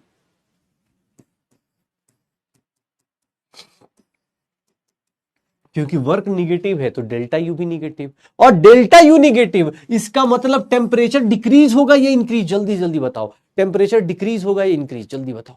अगर डेल्टा यू निगेटिव है तो टेम्परेचर डिक्रीज होगा या इंक्रीज होगा? जल्दी से जल्दी भाई साहब, टेम्परेचर डिक्रीज होगा या इंक्रीज होगा? जल्दी से जल्दी। हाँ सर, इस केस में दोनों ही बोल सकते हैं। अरे तुमसे स्टेटमेंट बेस्ड क्वेश्चन पूछ लेगा कि भैया वर्क डन किस टाइम पे पाथ फंक्शन के बदले स्टेट फंक्शन की तरह काम कर सकता है, या उल्टा ही पूछ दे कब किस टाइम पे डेल्टा यू बात इसकी तरह इक्वल हो जाए। वैसे छोटे छोटे क्या होगा, बहुत बढ़िया सर। यहाँ पे डेल्टा टी की वैल्यू क्या हो जाएगी, निगेटिव, मतलब टेम्परेचर क्या हो रहा है, डिक्रीज कर रहा है। टेम्परेचर डिक्रीज करता है, अगर आपका टेम्परेचर डिक्रीज कर रहा है तो इसी को क्या बोलेंगे, कूलिंग इफेक्ट बोलेंगे। और इसी को हम लोग ये जो कूलिंग इफेक्ट होता है इसी को हम लोग नाम दे देते हैं, इसी का नाम दे देते हैं, इसी को बोलते हैं जूल थॉमसन इफेक्ट। इसी को बोलते हैं जूल थॉमसन इफेक्ट। इसी का नाम दे देते हैं कि भैया एक अगर एडियाबेटिक एक्सपेंशन करने दोगे किसी गैस को, एडियाबेटिक एक्सपेंशन करने दोगे किसी गैस को, तो उसकी टेम्परेचर को क्या होगा, उसका टेम्परेचर डिक्रीज करेगा, उसका टेम्परेचर क्या होगा, डिक्रीज होगा। इसी को नाम दे देते हैं जूल थॉमसन इफेक्ट। इसी का नाम दे देते हैं जूल थॉमसन इफेक्ट। देख रहे हो भाई साहब, Joule Thomson effect. Joule Thomson effect जिनको याद नहीं आता हो जाके स्टेट्स ऑफ मैटर में एक इन्वर्जन टेम्परेचर पढ़ के देखना। जूल थॉमसन इफेक्ट में एक इन्वर्जन टेम्परेचर बताया गया था, एक इन्वर्जन टेम्परेचर बताया गया था, एक इन्वर्जन टेम्परेचर बताया गया था। और inversion temperature is nothing 2a upon RB। यही होता था, 2a अपॉन RB होता था, 2a अपॉन RB होता था कि सर 2a अपॉन RB होगा। भाई अब कुछ चीजें मेरे हाथ से जा रही हैं, मैं क्या बोल सकता हूं तुम्हें। हाँ सर, कुछ चीजें अब थोड़ा सा आगे पीछे रिलेट हो रही है बेटा। अब 11th class, real 11th class, या बोल सकते हैं नीट का रियल चीजें स्टार्ट हो चुकी है। अभी तक मजाक मजाक पे जो कुछ भी किया है, अब चीजें रिलेट करनी पड़ेंगी। अब कोई ये बोले सर ए और बी क्या है, अल्फाबेट है, क्या है भाई, अब इस क्वेश्चन का आंसर ये राज जो है अब इस चैप्टर के साथ चला गया, उस चैप्टर के साथ ही जा चुका है 2a अपॉन RB। कोई ये मत बोलना ए और बी अल्फाबेट है, वो चला जा चुका है भाई। देखो कुछ को याद भी आ गया, 2 टाइम्स बॉयल्स टेम्परेचर। क्या बात है यार, गजब। ये बैच सही है यार, मैंने बोला है भगवान करेगा पक्का इस बैच से रैंक 1 लेके आने की पूरी उम्मीद है यार। सही बता रहा हूँ, सही बता रहा हूँ, बहुत बहुत बढ़िया है। ट्वाइस द बॉयल्स टेम्परेचर, क्या बात है यार, बहुत बढ़िया। किसने तो ए और बी का बता भी दिया मीनिंग। हाँ, गुड गुड, वेरी गुड, क्या बात है। चलो, इतना डिफिकल्ट प्रोसेस एडियाबेटिक प्रोसेस में, एडियाबेटिक प्रोसेस में आपने ये पढ़ लिया, एडियाबेटिक प्रोसेस में आपने ये पढ़ लिया। अब भाई साहब इतने डिफिकल्ट प्रोसेस, इतने डिफिकल्ट प्रोसेस, इतने सारे प्रोसेस हो गए। अब मैं तुम्हें बहुत डिफिकल्ट प्रोसेस पढ़ाऊंगा, मैं बहुत डिफिकल्ट प्रोसेस पढ़ाऊंगा। उसका नाम होता है साइक्लिक प्रोसेस, इसका नाम होता है साइक्लिक प्रोसेस। देख रहे हो, नाम से ही पता चल रहा है सर साइक्लिक प्रोसेस का मतलब। बेटा 4 हो गए, ये 4 हो गए, यही 4 प्रोसेस मेजर थे। अब जो पढ़ेंगे ना वो सत्संग करने वाले, क्यों, क्योंकि उसका पीछे का रीजन आपको पता चलेगा, उसके पीछे का रीजन आपको पता चलेगा, सत्संग कैसा होगा। साइक्लिक प्रोसेस का मतलब क्या होता है सर, ऐसा प्रोसेस जहां पर initial state, initial and final state are same, initial and final state are same, initial and final states are same. अगर आपकी बात करें तो यहां पे इनिशियल और फाइनल स्टेट क्या होगा, सेम, जहां से चले वही पहुंच गए। अब साइक्लिक प्रोसेस मतलब सर ये साइक्लिक प्रोसेस है, जहां से चले वही घूम के आ गए, जहां से चले वही घूम के आ गए। ये क्या है, साइक्लिक प्रोसेस है सर। इसमें क्या हो जाएगा, जहां से चल रहे हो वहीं से घूम के पहुंच जाओगे, यही होगा। तो यहां पे इस केस में क्या होने वाला है, ध्यान से देख लो। साइक्लिक प्रोसेस में इनिशियल और फाइनल स्टेट क्या होने वाले हैं, सेम होने वाले हैं, इक्वल हो जाएंगे। तो मैं क्या ऐसा बोल सकता हूं, चेंज इन, देखना ध्यान से, चेंज इन स्टेट फंक्शन की value, change in state function value in a cyclic process. मुझे बता सकते हो एक साइक्लिक प्रोसेस में स्टेट फंक्शन की वैल्यू का चेंज कितना होगा, एक साइक्लिक प्रोसेस में स्टेट फंक्शन के चेंज का वैल्यू कितना होगा। अगर मैं तुमसे इस प्रोसेस में डेल्टा यू की वैल्यू या इंटरनल एनर्जी की वैल्यू पूछ लूं, इंटरनल एनर्जी की वैल्यू पूछ लूं या इंथैल्पी की वैल्यू पूछ लूं, अगर मैं इंथैल्पी की वैल्यू पूछ लूं, again enthalpy is state function, अभी पता चल जाएगा इन सब की वैल्यूज क्या आनी शुरू हो जाएंगी, इन सब की वैल्यूज क्या आनी शुरू हो जाएंगी, 0। क्यों, क्योंकि सर स्टेट फंक्शन का चेंज, इनिशियल और फाइनल स्टेट सेम है, उस केस में आंसर क्या आ जाएगा, 0। क्योंकि आपका साइक्लिक प्रोसेस है। पाथ फंक्शन का वैल्यू सर वर्क डन अलग अलग होगा, लेकिन हाँ स्टेट फंक्शन का मतलब होता है कि इंटरनल एनर्जी यही सब की वैल्यू क्या हो जाएगी, 0 हो जाएगी। डेल्टा यू हो चाहे डेल्टा ई हो, इन सब की वैल्यूज क्या हो जाएंगी, 0 हो जाएंगी। पक्का हो जाएगा सर। तो ये देखिए, ये देख लो साइक्लिक प्रोसेस ये होता है। अब मैं तुम्हें और भी डिफिकल्ट प्रोसेस पढ़ाऊंगा, 5 प्रोसेस हो गए। अब कहने को मैं ऐसा प्रोसेस भी बता सकता हूं, फ्री एक्सपेंशन प्रोसेस ऑलरेडी बता चुका हूं, फ्री एक्सपेंशन, या फिर इसको हम लोग बोल सकते हैं वैक्यूम, ऑलरेडी आपको पता चल चुका है। मुझे बता सकते हो ये कौन सा प्रोसेस होगा? यहां पर क्या होगा सर, पी एक्सटर्नल क्या हो जाएगा? 0। जैसे ही पी एक्सटर्नल 0 हुआ, वर्क डन 0, डेल्टा यू की value Q plus W. Sir यहां पर इंथैल्पी, इंटरनल एनर्जी किसके इक्वल हो जाएगी? देख लो H कैसे 0 हो गया? बिकॉज ये भी स्टेट फंक्शन होता है। अभी के लिए बस याद रखिएगा, मैं बता भी दूंगा, अभी इंथैल्पी को डिफाइन भी करूंगा। Enthalpy is a state function, enthalpy is a state function, enthalpy is a state function, अभी बता दूंगा, वेट एंड वॉच।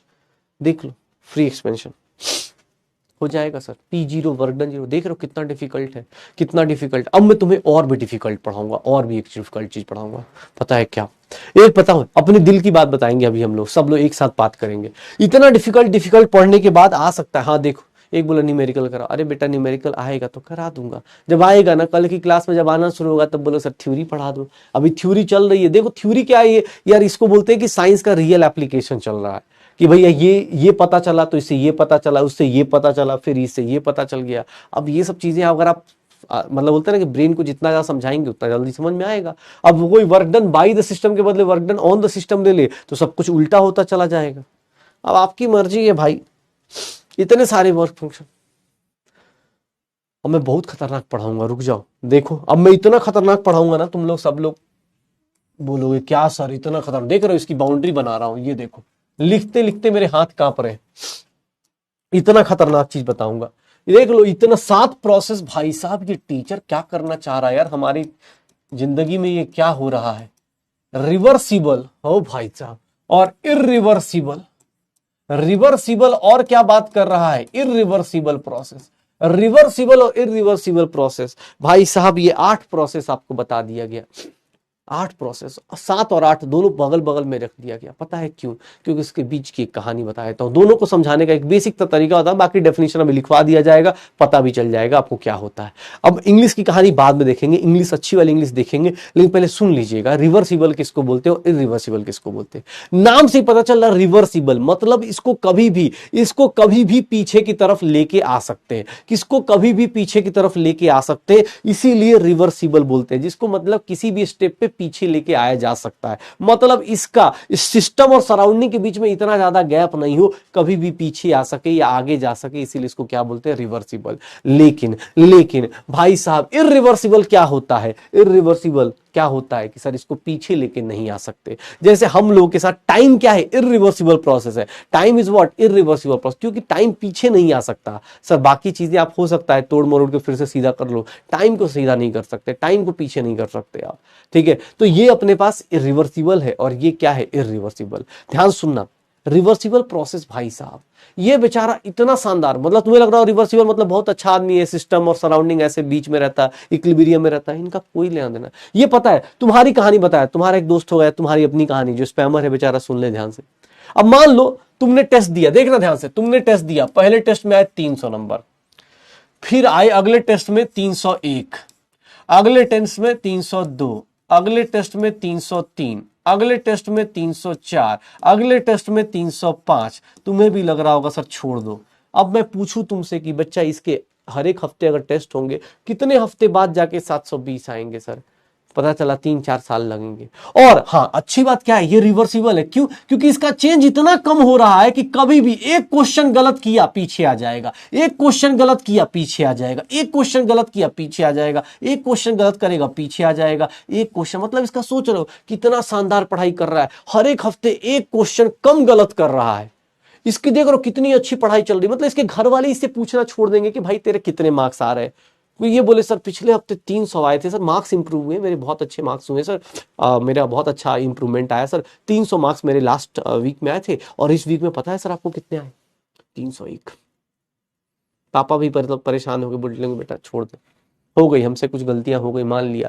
301, 302, 303, मतलब ऐसा सिस्टम इतना स्लो चले, इतना स्लो चले कि घर वाले छोड़ दे भाई, तुम भी छोड़ दो, तुम दोस्त हो गए ना, तुम भी उम्मीद छोड़ दो कि भाई रहने दे यार, 720 तू छोड़ दे, तू 300 तक पहुंच जा, यही बहुत है, रियलिटी है।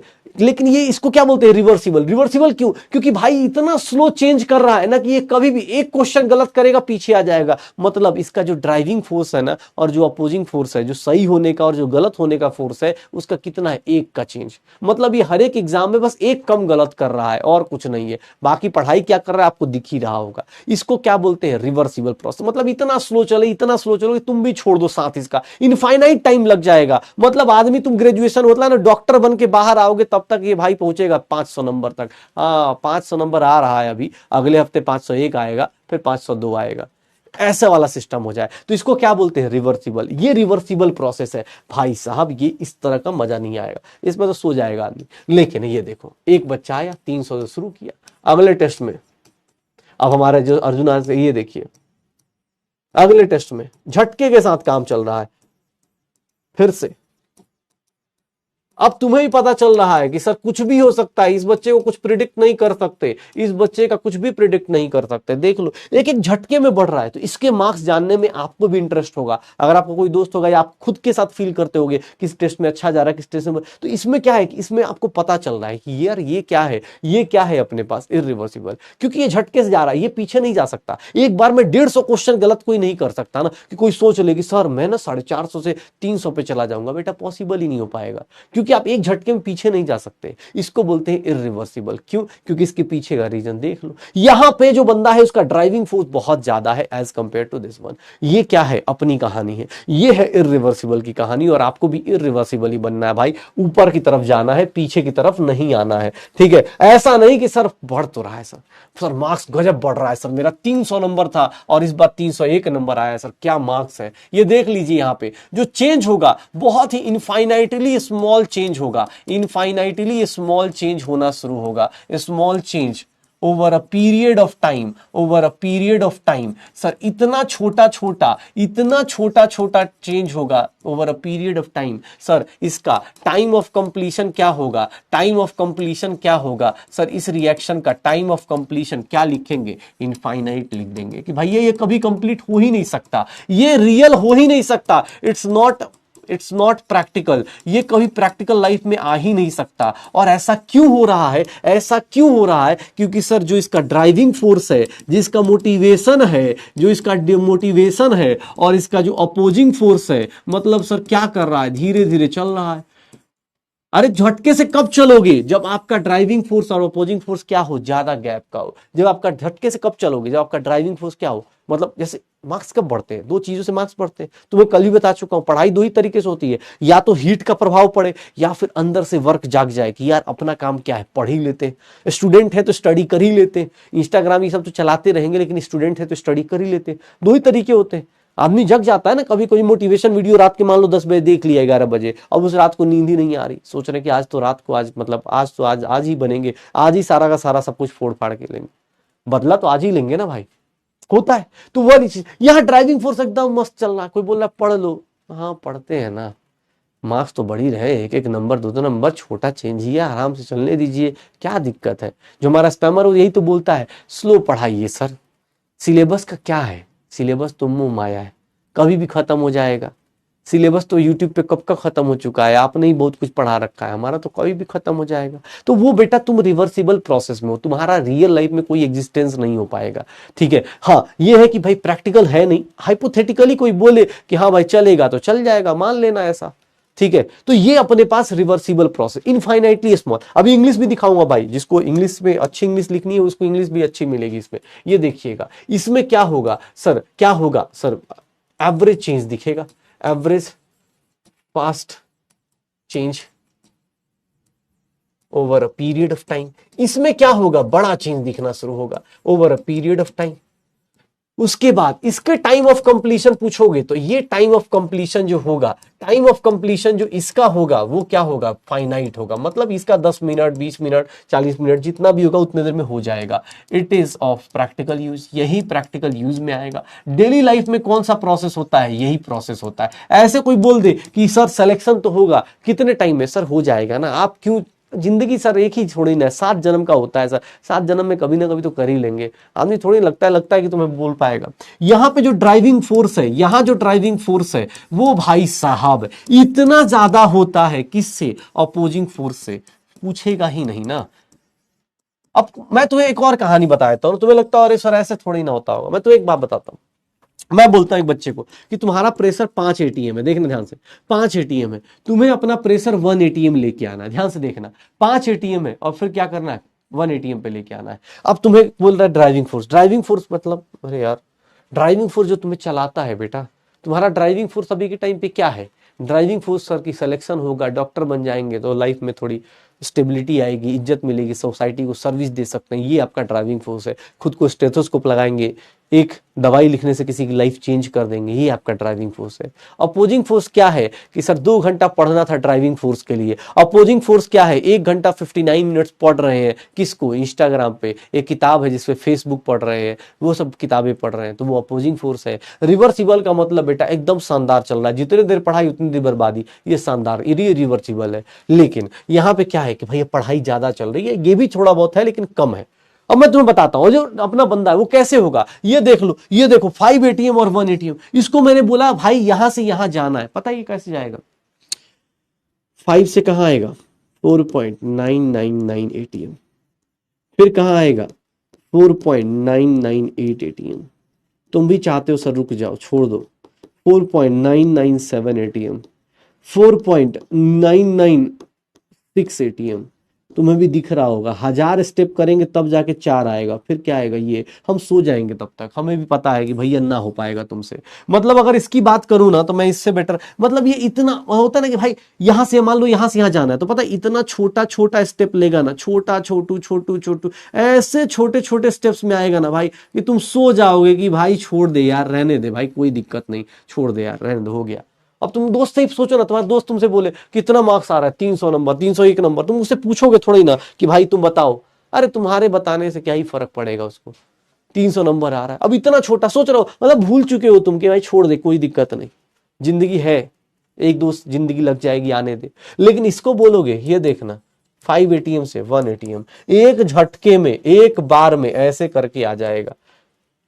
क्यों? क्योंकि सर आपको ही पता है यहां पे क्या होगा, ऐसे ग्राफ दिया जाएगा ना, अगर मैं ये देखो प्रेशर वर्सेस वॉल्यूम का ग्राफ है, यहां 5 एटीएम है और इसको 1 एटीएम देखना। एक प्रोसेस मैंने बता दिया, एक प्रोसेस मैंने बता दिया, कौन सा सर, एकदम slow slow slow slow slow slow slow slow slow slow slow slow slow slow slow एकदम, और एक देखना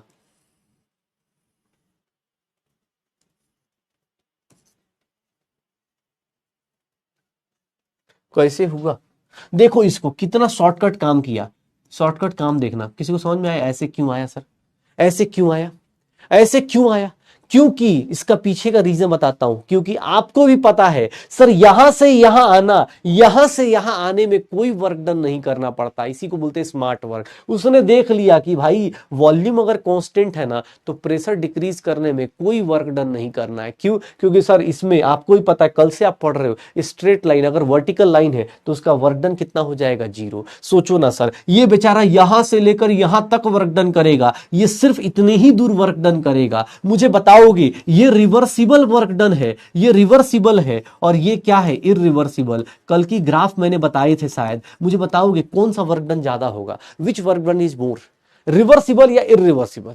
सर ये वाला वर्क डन होगा क्या, नहीं। इरिवर्सिबल में क्या वर्क डन होगा, सिर्फ इतने दूर वर्क डन होगा, मतलब यहां से लेकर यहां तक का एरिया। रिवर्सिबल में किसका एरिया होगा, यहां से लेकर नीचे तक का area. Which work done is more, which work done is more, कौन सा वर्क डन होगा, कौन सा वर्क डन ज्यादा होगा, सर ये वाला एरिया ज्यादा होगा ना, यहां से लेकर यहां तक, इसका तो एरिया होगा ही नहीं, इसका एरिया सिर्फ ये स्टेप में, देख लो। एक बोल रहा व्हाट इज रिवर्सिबल, अच्छा है बेटा आपने ये नहीं पूछा व्हाट इज प्रेशर। रिवर्सिबल बेटा ऐसे मजाक कर रहे थे उस टाइम से, ठीक है। रिवर्सिबल मतलब भाई क्या होगा, इतना स्लो चलो, इतना स्लो चलो कि तुम कभी भी किसी भी मोमेंट पे क्या हो जाओ, पीछे की तरफ आ जाओ, मतलब आपका हमेशा इक्विलिब्रियम में रहो, किसी मोमेंट पे आप क्या करोगे। जैसे मुझे किसने बोला कि सर 5 एटीएम से बताइए 4.999 एटीएम हुआ, अब हमारा मन किया नहीं पीछे जाना है, तो बेटा चेंज ही कितना हुआ, 0.001 का, क्या ही फर्क पड़ रहा है, इधर से इधर चले जाना। रिवर्सिबल का मतलब कुछ चेंज ही नहीं हुआ। सर इतना स्लो चेंज करो कि पता ही ना चले चेंज क्या हो रहा है, अपने आप पिछले स्टेप से और इस स्टेप में जाना बहुत आसान हो जाए, इसी को क्या बोलते हैं, रिवर्सिबल। इसको क्या बोलते हैं, इरिवर्सिबल। ग्राफ कैसे बनाएं? ग्राफ में पहले काम वो करते हैं जिसमें वर्क डन 0 होता है। अभी आपको बता भी दूंगा मैं पहले वर्टिकल क्यों आया, बिकॉज मुझे पता था पहले वर्टिकल जाऊंगा तो वर्क डन क्या हो जाएगा, 0 हो जाएगा। वर्क डन क्या हो जाएगा, 0 हो जाएगा। ठीक है, हाँ ध्यान से देखिए। अरे ग्राफ वाला एक भाई अब ये मत बोल दे कि सर वर्क डन 0 का, क्योंकि तेरा वॉल्यूम कांस्टेंट है यार, यहां से यहां तक आएगा वॉल्यूम, कुछ work done change, volume constant है ना, वॉल्यूम चेंज ही नहीं हो रहा तो वर्क डन काहे का भाई, वर्क डन सिर्फ इतने दूर ही होगा ना। क्यों? क्योंकि सर क्या बात कर रहा है यार, ऐसे तो कैसे काम चलेगा जिंदगी में। हम आगे की तरफ सर एकदम रिवर्सिबल हो चुके हैं, जितना आगे जा रहे हैं उतना ही पीछे भूलते जा रहे हैं। एक बात बता, इसमें वॉल्यूम चेंज हुआ क्या, प्रेशर सिर्फ चेंज हो रहा है, और सिर्फ प्रेशर चेंज करने में कोई वर्क डन नहीं होता, प्रेशर चेंज करने में कोई वर्क डन नहीं होता। क्यों? क्योंकि सर देख लीजिए यहां से यहां तक आएंगे, प्रेशर चेंज हो रहा है, वॉल्यूम क्या हो रहा है, कांस्टेंट, तो इसका वर्क डन 0, इसका वर्क डन होगा, इसका वर्क डन ऊपर है, ये रिवर्सिबल है, ये इरिवर्सिबल है। Work done by the system कोई पूछे तो रिवर्सिबल ज्यादा होगा एज कंपेयर टू इरिवर्सिबल। आपके सामने है, हो जाएगा पक्का। हाँ एक बोल रहा है दिमाग को थकान हो रही है, ऑब्वियस है ना बेटा, सही में थकान तो होगी ही ना। अभी देखो इंग्लिश दिखाता हूं, यहां पे देखो एक लाइन लिख रहा हूं भाई साहब, अब देखिए और कुछ लोग उड़ जाएंगे। सर यहां पर एक्सटर्नल प्रेशर जितना होता है उतना ही almost equals to internal pressure हो जाता है। क्यों? क्योंकि सर एक्सटर्नल प्रेशर ही तो ड्राइविंग फोर्स है। ड्राइविंग फोर्स कौन है? External pressure. सर यहां अपोजिंग फोर्स कौन सा है? अरे एक्सटर्नल और इंटरनल। यहां पे क्या लिखूंगा सर, इसका ना एक्सटर्नल फोर्स क्या हो जाएगा, इसका एक्सटर्नल फोर्स क्या हो जाएगा, पी एक्सटर्नल क्या हो जाएगा, greater than P internal. Driving force ज्यादा होगा as compared to this one. देख रहे हो, समझ में आया? देख लो। हाँ बताइए, बोल रहा है सर दिमाग भाई साहब बोला दिमाग क्या होता है। Oh my god, it's very important बेटा, it's very rare, it is found in very rare species of the human. हाँ होमो सेपियंस की बहुत कम स्पीसीज में मिलता है। ठीक है, हो जाएगा। एक बोल रहा है सर यहां से यहीं पे क्यों आए, अरे भाई वर्क डन 0 होता है बेटा, पहले हम काम चोरी करते हैं फिर वर्क करते हैं। कभी भी कोई पूछे तो काम चोरी पहले करते हैं, वर्क डन। हाँ एक्सपेंशन, अरे यार भाई एक्सपेंशन कर रहे हैं, इधर से इधर जा रहे हैं क्या यार, उल्ट। चल तेरा दिमाग सोच लेता हूँ, चलो मुझे एक चीज बताना, चल उल्टा पूछ लेता हूँ, ध्यान से सुनना, ध्यान से देखिएगा। अगर मैं अभी आपको एक एग्जांपल दिया है मैंने 5 एटीएम से, ध्यान से देखिएगा अपना, और 1 एटीएम जाना है, 5 एटीएम से 1 एटीएम जाना है। चलो मैं इसी बहाने अब थोड़ा कुछ लोगों का लॉजिक देख लेता हूं, कैसे लो, अभी समझा चुका हूं फिर भी देखता हूं। ये मेरा रिवर्सिबल वर्क डन है, जब मैं एक्सपेंशन करूंगा रिवर्सिबल होगा तो, और इसका तो मैंने बता दिया ऐसे, अरे यार इसका ऐसे होगा कि पहले यहां आएगा और फिर यहां आ जाएगा, पहले यहां फिर यहां, ये इरिवर्सिबल होगा। ध्यान से सुनिएगा, work done by the system, ये देखिए work done by the system, क्योंकि एक्सपेंशन हो रहा है, इन reversible process is greater than irreversible process. ये सब लोग समझ सकते हैं। क्यों ऐसा स्टेप ले रहा हूं उसका रीजन पता चल रहा है, क्यों ऐसा स्टेप ले रहा हूं उसका रीजन पता चल रहा है। मैंने आपको एक ट्रिक बताई कि सर पहला काम वो करते काम चोरी का, क्योंकि इसमें वर्क डन 0 होना है। अब यही चीज अप्लाई कीजिए आप सब लोग, और मुझे बताइएगा अगर मैं इसमें एक्सपेंशन कर रहा था, अगर मैं एक्सपेंशन कर रहा था तो मैं कहां गया, कैसे गया, इधर पहले प्रेशर ड्रॉप किया फिर वर्क वॉल्यूम के अगेंस्ट गया। अब अगर यही चीज उल्टा पूछ देता हूं तो मुझे अब थोड़ा सा प्लीज बेटा कॉमन सेंस लगा के मुझे बताइएगा। सेम डायग्राम दे रहा हूं मैं आपको, 5 एटीएम से 1 एटीएम पे जाना है, रिवर्सिबल कैसा होगा ये आपको पता है। रिवर्सिबल वर्क डन कैसा होगा, slowly slowly slowly slowly slowly slowly slowly, छोटे छोटे छोटे छोटे छोटे छोटे पैग मारो, ऐसे ही छोटे छोटे small small small small small steps जाएगा। ये क्या है, रिवर्सिबल वर्क डन। ये क्या है, रिवर्सिबल कंप्रेशन। आप कहां से कहां जा रहे हो सर, आप अभी कहां से कहां जा रहे हो, ऐसे जा रहे हो, यहां से इधर चले गए, यहां से इधर चले गए। मुझे बस ये रास्ता बताना कि सर आपको कौन सा रास्ता पकड़ना है। बस आपसे एक रास्ता पूछ रहा हूं। एक तो रास्ता ये हुआ कि मैं ऐसे जाऊं, ध्यान देखिएगा, ऐसे जाऊं, ऐसे आऊं, ऐसे जाऊं, ऐसे आऊं, कंप्रेशन का। और दूसरा रास्ता बताइएगा, अगर दूसरा रास्ता बताता हूं आपको मैं, कौन सा रास्ता आप सेलेक्ट करेंगे? रिवर्सिबल और इरिवर्सिबल के। रिवर्सिबल का तो एक ही रास्ता है, slow slow slow slow slow slow जाएगा। इरिवर्सिबल के लिए कौन सा रास्ता सेलेक्ट करेंगे आपको? बस एक ही तरीका मैंने बताया है पहचानने का, एक ही तरीका मैंने बताया है पहचानने का। वो क्या है कि सर पहले आपका वर्क डन क्या होना चाहिए? जीरो। पहले क्या होना चाहिए? वर्क डन क्या होना चाहिए? जीरो होना चाहिए। पहले आपका वर्क डन क्या होना चाहिए? जीरो होना चाहिए। पहले क्या होना चाहिए? वर्क डन जीरो होना चाहिए। वेरी गुड, क्या बात है, 90% जनता सही में पढ़ रही है। वेरी गुड, क्या बात है, B is the correct way. क्यों? क्योंकि सर बी में देखो ना, पहले वॉल्यूम क्या है तुम्हारा, बी से क्यों जाओगे? देख लो। अब मैं तुमसे ये, मैं ए हटा रहा हूं, क्यों? क्योंकि सर जब कंप्रेशन की बात आएगी ना, जब कंप्रेशन की बात आएगी, मैंने आपको क्या बोला, कभी भी कोई भी सिस्टम, अगर तुम्हें एक सिंपल चीज बताओ, मैं तुमसे पहले बोलूं कि यार तुम एक काम करना, जैसे अभी तुम पढ़ाई करने जा रहे हो, मैं तुम्हें बोल रहा हूँ कि यार तुम्हें एक काम करना, तुम्हें बहुत जल्दी सिलेबस खत्म करना है ना, तुम सारे पीडीएफ का या नोट्स का ना प्रिंट आउट लेके आ जाओ। तो इसमें तुम्हें मेहनत तो नहीं करनी है, बस जाना है प्रिंट आउट लेके आना है। अब तुम्हें क्या करना है? फास्ट पढ़ लेना। क्यों? क्योंकि तुम्हारे पास प्रिंट आउट आ गया, तो अब तुम फटाफट क्या करोगे? सिर्फ और सिर्फ वीडियो देखोगे और क्वेश्चंस लिखने की टेंशन नहीं, नोट्स लिखने की टेंशन नहीं, तुम आराम से अब फटाफट पढ़ाई कर सकते हो। तो ये क्या है? एक झटके में काम होने वाला। अब रिवर्सिबल क्या है? आराम से करेगा, आराम आराम से सोच रहा है बैकलॉग क्लियर करूं, ऐसे करूं, ऐसे करूं, अर्जुना 1.0 में जाऊं, 2.0 में जाऊं, 3.0 में जाऊं, अर्जुना बैकलॉग क्लियर में जाऊं, अर्जुना फास्ट ट्रैक में जाऊं, कहां जाऊं? तो वो बेचारा अपना लगा हुआ है। ये देखो हमारा ये जो है, ये आराम आराम से जा रहा है। एक बच्चा है, उसने बोला सर मैं लेट हो गया, कोई दिक्कत नहीं, मैं क्या करता हूं, मैं ना सारे नोट्स को एक पीडीएफ सेव कर लेता हूं या प्रिंट आउट ले लेता हूं और फटाफट, क्योंकि उसमें वर्क डन नहीं लगना। सर ये केस क्यों गया ऐसे? मैं ऐसे क्यों गया? क्योंकि सर पहले स्टेप में देख लो, पहले स्टेप में वर्क डन है ही नहीं, पहले स्टेप में वर्क डन है ही नहीं, और बाद में स्टेप में वर्क डन क्या हो जाएगा? यहां से यहां जाने में ही तो वर्क लगेगा भाई।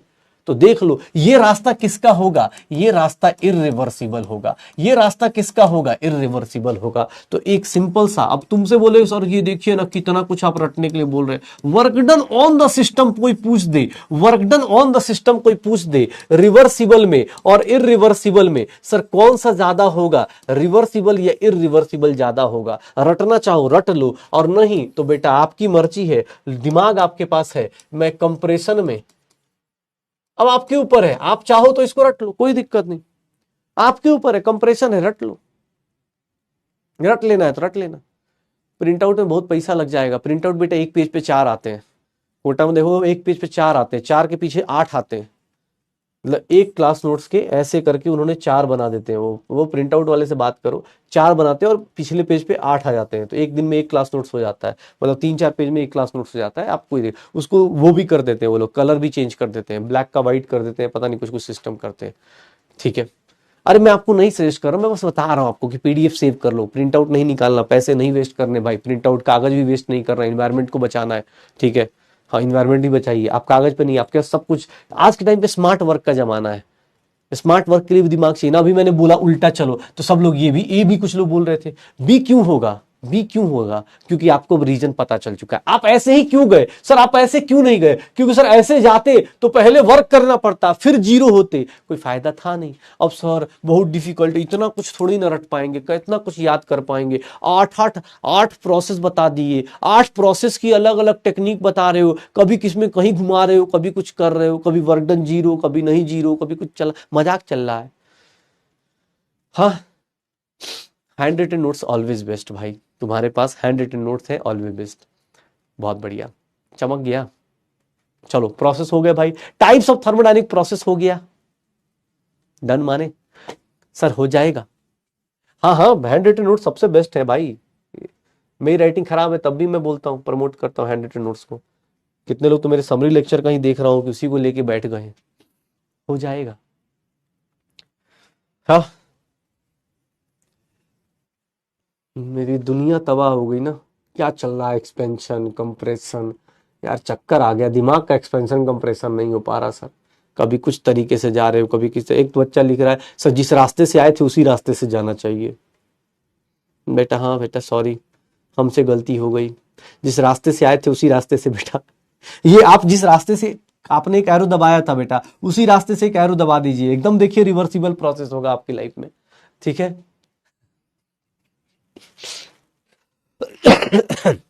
मतलब जिस रास्ते से आए थे सर उसी रास्ते से जाना चाहिए। बताइए, आए आप ऐसे थे और जाओ ऐसे रहे हैं, उसको गुस्सा आ रहा है भाई, सोच रहा है, उसका दिमाग बोल रहा है ऐसे कैसे आए थे आप, ऐसे जाओ वैसे रहे, ऐसे कैसे चल रहा है ये सब, ठीक है। ऐसे इतना इतना फालतू की चीजें बताओगे आप, ऐसी ऐसी चीजें बताओगे, ठीक है। अब थोड़ा इंग्लिश में बात कर लेते हैं बेटा, इंग्लिश की बातें भी कर लेते हैं, ठीक है। अरे एरिया किसका ज्यादा होगा, एक बोल रहा है सर ये क्यों ज्यादा, एरिया यहां से लेकर यहां तक होगा ना, इरिवर्सिबल का एरिया यहां से यहां तक होगा, इसका एरिया कहां होगा, यहां। एरिया अंडर द कर्व देखोगे ना, एरिया अंडर द कर्व, अरे भाई कल ही बताया था, एरिया किसका ज्यादा हो गया, इसका, इरिवर्सिबल का ज्यादा हो गया।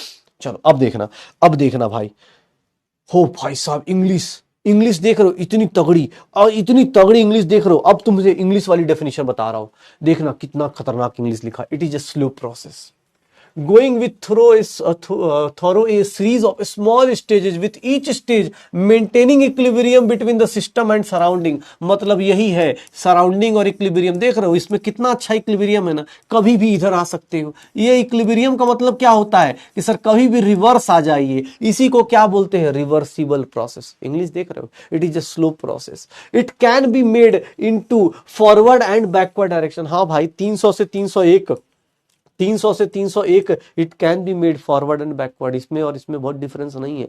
300 301 वाले सजेशन नहीं लेगा, ये आपको ही पता चल रहा है, 300 301 वाले को नहीं। हाँ बेटा इसको लिखने की जरूरत नहीं, जिन लोगों को ज्यादा अच्छे नोट्स बनाने हैं या जिन लोगों को स्कूल के लिए बहुत ज्यादा, मतलब स्कूल के टीचर्स, ऐसे स्कूल में ये सब पूछेगा नहीं कोई भी, इतनी मतलब उतनी हाई लेवल जाएंगे नहीं वो लोग, ठीक है।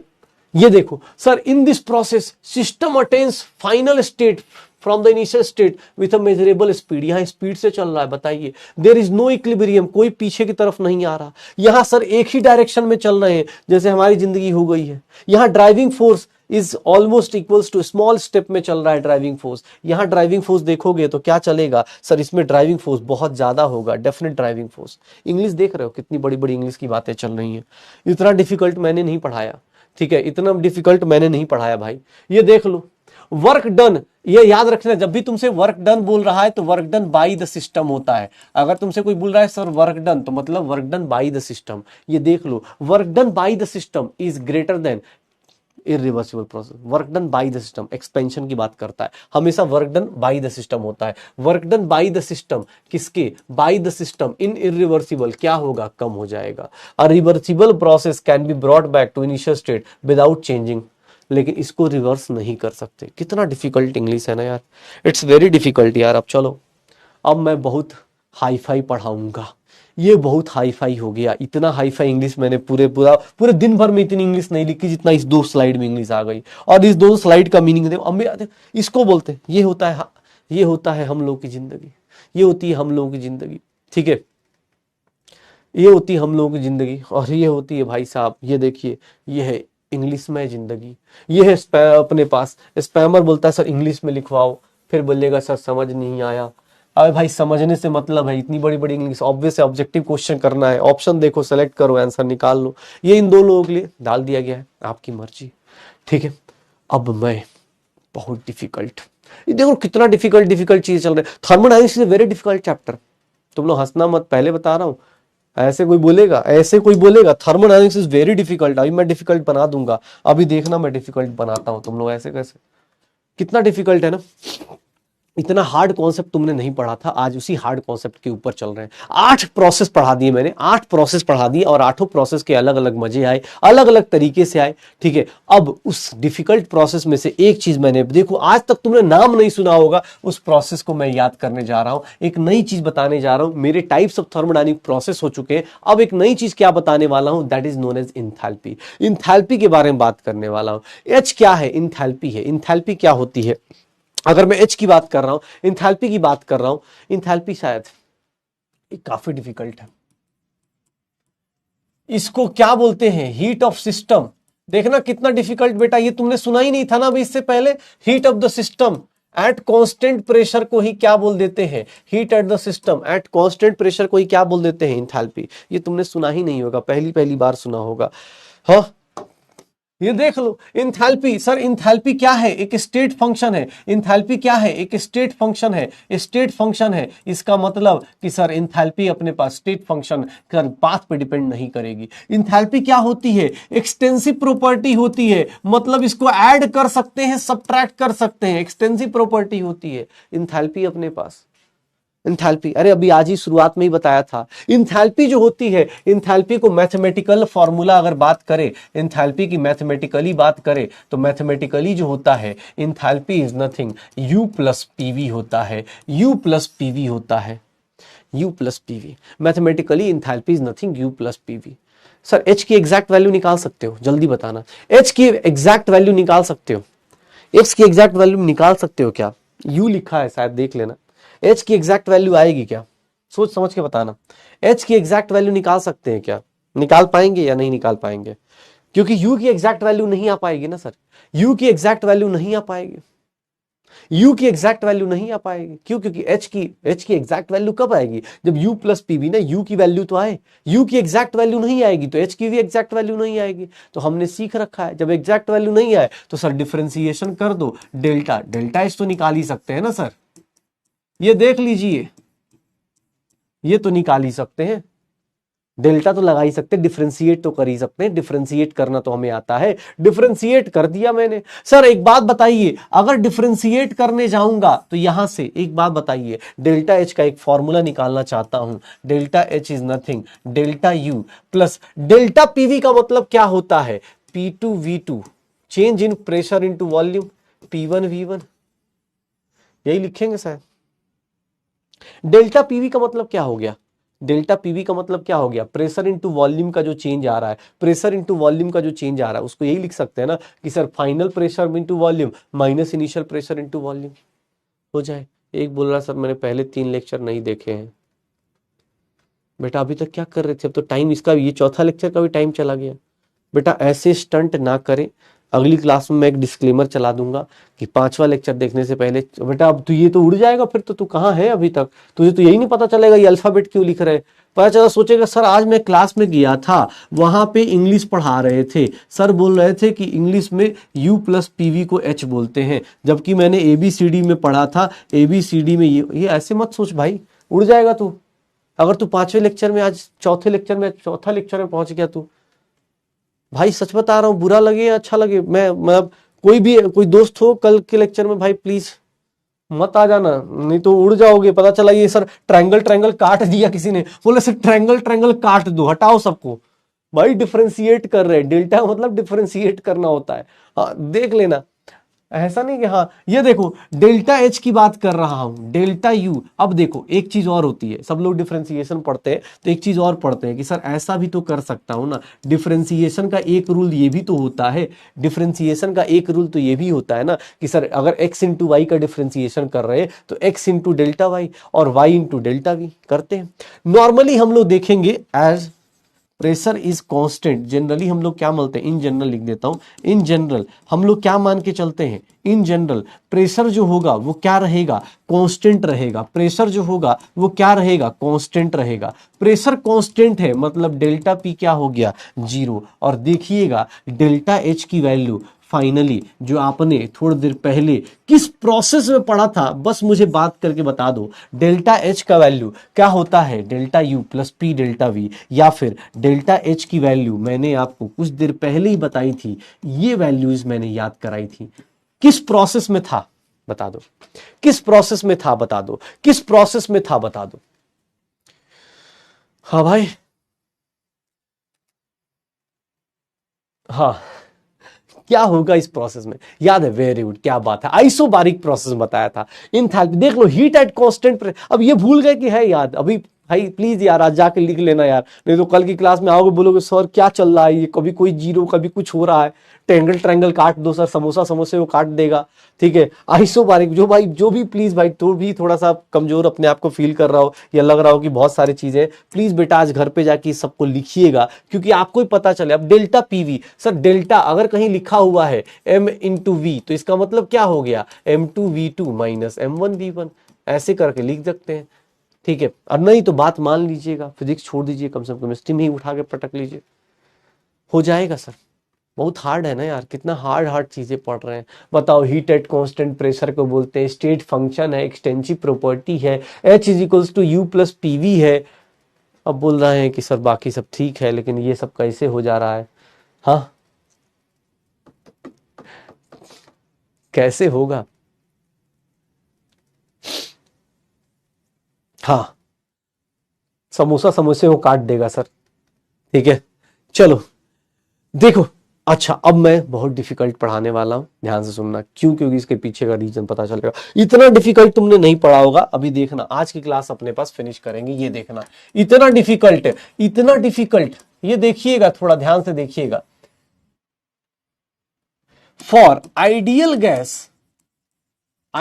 गैस की बात करें, एंड फॉर 1 मोल ऑफ, यहां लिख देता हूं, for 1 mole of ideal gas, किसी को याद हो, for 1 mole of ideal gas याद हो, या हटाओ यार, आइडियल गैस ही लिखता हूं, हटाओ, 1 मोल क्यों लिखने जाऊं, फॉर आइडियल गैस लिखने जाऊं, तो आइडियल गैस में एक चमत्कार याद होगा किसी किसी को, PV is equals to NRT होता था, याद है? PV is equals to NRT. एक बोलना सर अब जाने दो, नहीं बेटा, तुम्हारे लिए एक गाना है, अभी ना जाओ छोड़ के, कि कॉपी अभी भरा नहीं, अभी अभी तो समझा है, अभी अभी तो लिखा है, अभी तो कुछ किया नहीं, अभी तो कुछ पढ़ा नहीं, अभी ना जाओ छोड़ कर, ठीक, नोट्स अभी भरा नहीं। ठीक है।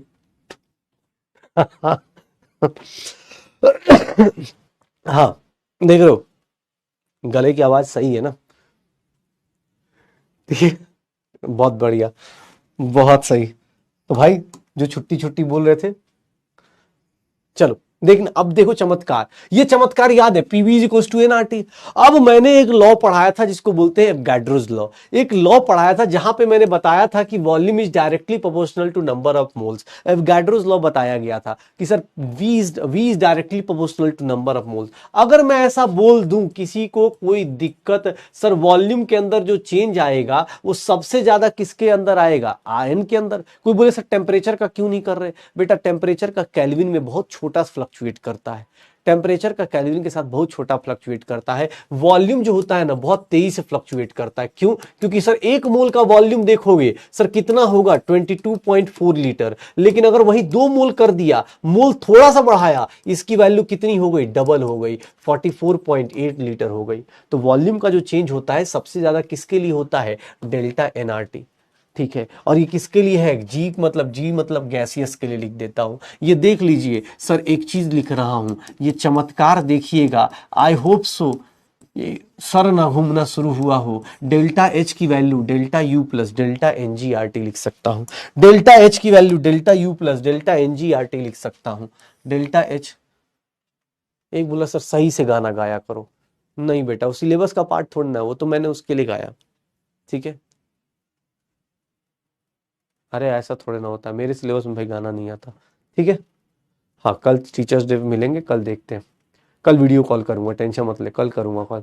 ठीक है, हाँ, फिर तुम भी एक गाना लिख के रखना, होता ना कि वो गाना है ना, क्या पढ़ाया, क्या क्या पढ़ाया आपने, तेरे बिन सूना सूना है दिमाग।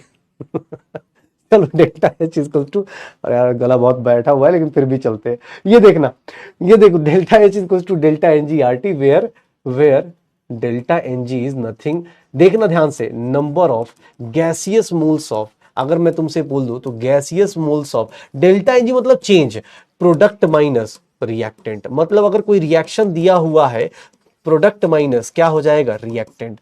ठीक है, डेल्टा एन जी क्या होगा? Number of gaseous moles of. ठीक है, ऐसा नहीं कल सही में कोई गाना गा रहा है कि सर क्या पढ़ाया। ठीक है, number of gaseous moles of product minus reactant. हाँ, ज्यादा मत हंसो, ठीक है, नजर लग जाएगी। कल क्लास होगा, हाँ होगा। ठीक है, चलो, ठीक है, देखो, number of gaseous moles of product minus, क्योंकि कोई रिएक्शन होगी, मान लो रिएक्शन हो रही है तो सर ऑब्वियस है ना, रिएक्शन के अंदर क्या होगा, नंबर ऑफ मोल्स चेंज हो रहे होंगे, तो नंबर ऑफ मोल्स चेंज कर देना। अगर अगर देख लो अपने पास, अगर देखो डेल्टा एन जी, अब देखना बहुत डिफिकल्ट डिफिकल्ट चीजें बता रहा हूं, डेल्टा एन जी जीरो हो गया, अगर डेल्टा एन जी जीरो हो गया तो डेल्टा एच की वैल्यू किसकी इक्वल हो जाएगी, डेल्टा यू की इक्वल हो जाएगी। देख रहे हो सर, देख रहे हो कितना डिफिकल्ट है, डेल्टा एच की वैल्यू डेल्टा यू की इक्वल। बताइए सर ये जीरो हो गया, zero into R T zero कैसे हो जाएगा, हमारा स्पैमर पूछेगा सर जीरो, इसको जीरो पुट करते ये टर्म जीरो क्यों होगा, क्योंकि बेटा हमने पहले भी बोला था जीरो से टकराना के नहीं, टकराने का नहीं, मल्टीप्लाई मत करना जीरो से, कभी डिवाइड मत करना क्योंकि वो बर्बाद कर देता है। जीरो इंटू आर टी पता है। अब देखना, ये देखिएगा, ये देखिए डेल्टा एन जी अगर ग्रेटर देन जीरो हो गया, अगर इसकी वैल्यू पॉजिटिव है तो सर मैं ये लिख सकता हूं, क्या मैं ये लिखने की परमिशन ले सकता हूं आप लोगों से कि सर ये आप सही बता रहे हैं, सर ये delta N G less than zero हो गया तो क्या मैं ये लिख सकता हूं कि डेल्टा एच की value less than delta you होगी। इतना हार्ड क्यों पढ़ा सकता हूं मैं, क्योंकि तुम ही लोग सपोर्ट कर रहे हो जाएगा। तो बस इतनी सी कहानी है। हाँ, क्या जिंदगी जा रही है सर, एक भी न्यूमेरिकल नहीं, एक भी ऐसे ऐसे क्वेश्चन, खाली फॉर्मूला फॉर्मूला चल रहा है बच्चों। एक्चुअली चैप्टर ही ऐसा है, न्यूमेरिकल भी नहीं है और थ्योरी में ऐसा थ्योरी है कि भैया जिसको बार बार रिवाइज करना पड़ेगा, बार बार रिवाइज करना पड़ेगा। हो जाएगा सर, हो जाएगा, श्योर हो। हाँ भाई, मन में कोई विचार तो नहीं आ रहे कि साइंस क्यों ली, इस बात का विचार आ रहा है, ये लग रहा है कि हाँ भाई कर लेंगे सर। ग्रेटर देन जीरो मतलब ये वैल्यू पॉजिटिव है तो ऑब्वियस आर और टी पॉजिटिव है तो सब कुछ वैल्यू ऐड हो जाएगा, डेल्टा एच की value greater than zero, sir delta H की value greater than delta U, delta N G less than, sir delta N G कैसे निकालते हैं बेटा, कोई रिएक्शन लिखी होगी, जैसे रिएक्शन लिख दे, 1 मिनट रिएक्शन लिख दे बस, अब इसके आगे नहीं फॉर्मूला पढ़ाऊंगा भाई। ये देख ले, ये रिएक्शन देख, मुझे बताना डेल्टा एन जी कितने लोग निकाल सकते हो, इसका डेल्टा एन जी कितने लोग निकाल सकते हो, ये बताना, इसका डेल्टा एन जी कितने लोग निकाल सकते हो बताओ, इसका डेल्टा एन जी कितना होगा। प्रोडक्ट के गैसियस मोल्स देखो और रिएक्टेंट के गैसियस मोल्स देखो, निकाल लो क्या हो जाएगा,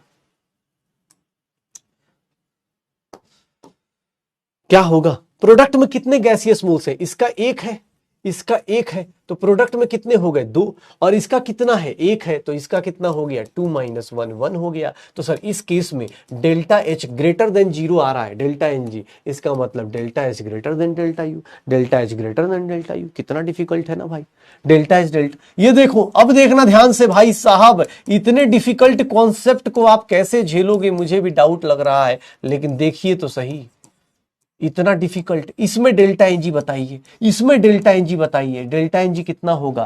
सर गैस को लेना है, सॉलिड को मत ले लेना, लिक्विड को मत ले लेना, ये सॉलिड और लिक्विड को काउंट कर दिया। गैस के मोल्स देखो, क्योंकि आइडियल गैस के लिए डेल्टा एनजी होता है, सॉलिड और लिक्विड के लिए नहीं होता है भाई, ये ध्यान रखिएगा। क्या होगा, इसमें कितने नंबर ऑफ मोल्स आएंगे, सर इसके दो हैं, इसके कितने हैं तीन, और इसके कितने हैं वन, 2 माइनस 4 कितना हो गया -2। Sir delta N G negative आ गया, delta H sir less than delta U आ जाएगा, delta H less than delta U. इतना डिफिकल्ट पढ़ाता है क्या कोई, वो भी जाते जाते ऐसे, कोई कोई मतलब सर क्या यार, ऐसे मतलब ऐसे थोड़ा ही ना होता है सर, फिर बोलते हो कि अभी ना जाओ छोड़ के। हाँ, नोट्स अभी भरा नहीं, अभी अभी तो लिखा है, अभी अभी तो समझा है। हाँ चल दी डेल्टा एन जी क्या होगा, पूरी कहानी जो है संगीतमय हो चुकी है, पूरी की पूरी किताबें, ऐसे ऐसे थोड़ा चलेगा। कितना आ जाएगा, डेल्टा एन जी जीरो आ जाएगा, और जैसे ही डेल्टा एन जी जीरो हुआ, delta H is equal to delta U क्या हो जाएगा, इस केस में इक्वल हो जाएगा। मैं एक डिफिकल्ट कॉन्सेप्ट देगा और तुम लोगों से नहीं होगा, मैं लास्ट क्वेश्चन देता हूं, डिफिकल्ट कॉन्सेप्ट, इतना डिफिकल्ट कॉन्सेप्ट ये देखिएगा, इतना डिफिकल्ट ये देखिएगा भाई साहब, मैं आपको लिख के देता हूं। 2 मोल्स ऑफ रिएक्टेंट है सॉलिड में, और ये 3 मोल्स ऑफ प्रोडक्ट लिक्विड में कन्वर्ट हो रहा है। मुझे कोई बता सकता है इस रिएक्शन में डेल्टा एन जी कितना है और इसका डेल्टा एच और डेल्टा यू का रिलेशन क्या होगा, बताओ।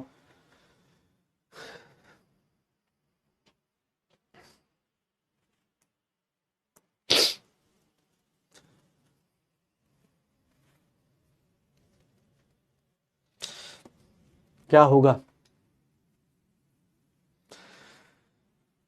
डेल्टा एनजी का क्या आएगा सर, लिक्विड है इधर सॉलिड है, 3 - 2 1 कर दे क्या बेटा, नहीं, क्यों, क्योंकि जी का मतलब ही होता है गैसियस मोल्स, इधर ना इधर गैसियस मोल्स है ना उधर, तो इसका आंसर क्या आएगा 0, और इस केस में डेल्टा एच क्या आ जाएगा, डेल्टा यू के इक्वल। तो याद रखिएगा ये जो फॉर्मूला मैंने लिखवाया है, ये जो फॉर्मूला लिखवाया है सिर्फ और सिर्फ किसके लिए वैलिड है, valid only for ideal gas, ideal gas के लिए ही वैलिड है। अगर कोई पूछ दे for solid and liquid, solid और लिक्विड अगर है, सॉलिड और लिक्विड है, तो उस केस में डेल्टा एच की वैल्यू डेल्टा यू की इक्वल होती है। क्यों, क्योंकि रीजन आपको पता है, as delta N G is 0। अगर सॉलिड और लिक्विड है तो उस केस में ये फॉर्मूला मत लगाइएगा, उसके केस में इंथैल्पी किसके इक्वल हो जाएगी, डेल्टा एच किसके इक्वल हो जाएगा, डेल्टा यू के। काफी डिफिकल्ट कॉन्सेप्ट हो चुका है आज के लिए, बहुत सर हार्ड चीजें हो गई हैं। अब अगली क्लास में इसके ऊपर बेस्ड क्वेश्चंस करेंगे, और बाकी लोग अब सारे के सारे डीपीपी अटेम्प्ट करके आइएगा। आज का डीपीपी अटेम्प्ट कीजिएगा, काफी हार्ड क्वेश्चंस डाले गए हैं। हाँ भाई ठीक है, बहुत हार्ड है, और अब जाने की टाइम आता है। कल अगली क्लास में मिलेंगे, अगली क्लास में करेंगे हम लोग बहुत सारी डिफिकल्ट चीजें जैसे आज किया है। ठीक है, जैसे आज किया है हम लोगों ने, इतनी सारी डिफिकल्ट चीजें पढ़ी हैं। ठीक है, डिफिकल्ट चीजें पढ़ी हैं, तो वैसे ही अगली क्लास में करेंगे। बट प्लीज बेटा नेक्स्ट लेक्चर तभी ज्यादा फ्रूटफुल होगा जब आप सब कुछ रिवाइज करके आओगे, क्योंकि अब आपको पता चल रहा होगा यहाँ पे क्वेश्चंस जो होते हैं वो ट्विस्टेड होते हैं, वहां बहुत ज्यादा डिफिकल्ट न्यूमेरिकल्स नहीं आएंगे। डिफिकल्ट न्यूमेरिकल्स मूल कॉन्सेप्ट में था, एटॉमिक स्ट्रक्चर में था, अब डिफिकल्ट नहीं आएगा, अब आपकी एप्लीकेशन पावर पे डिपेंड करेगा। तो वो एप्लीकेशन डेवलप करना अब आपके अंदर है। कोशिश कीजिए क्लास में आने से पहले थोड़ा रिवाइज करके आइए, बिकॉज बहुत सारे फॉर्मूलाज हो जाएंगे अगली क्लास के अंदर और भी, तो कोशिश करेंगे उसको साथ में फिनिश करेंगे। ओके, सब लोगों को ढेर सारा भाई ठीक है प्यार। अगली कल की क्लास में मिलेंगे, कल टीचर्स डे अपने साथ सेलिब्रेट करेंगे। कल आई होप सब लोग मिलेंगे हम लोग फिर से, और फिर बहुत कुछ करने वाले हैं धमाल में। ओके चलो, एक बोल रहा कल गाना, चल ठीक है कल गाना गा दूंगा। ओके डन, अभी आवाज सही हो जाएगी तो गाना गा दूंगा। अभी तो गाया तो था, इतना अच्छा गाना गाया था कि अभी ना जाओ छोड़कर, हाँ क्लास छोड़कर, इतना प्यारा गाना गाया था यार। ठीक है, कल की क्लास में, हाँ कल की क्लास, कल टीचर्स डे। ओके डन, ठीक है प्रॉमिस, लेकिन हाँ तुम्हारा भी प्रॉमिस होना चाहिए, पढ़ के आना है। ओके चलो भाई, मिलते हैं अगली क्लास में, तब तक के लिए bye bye. Okay bye bye.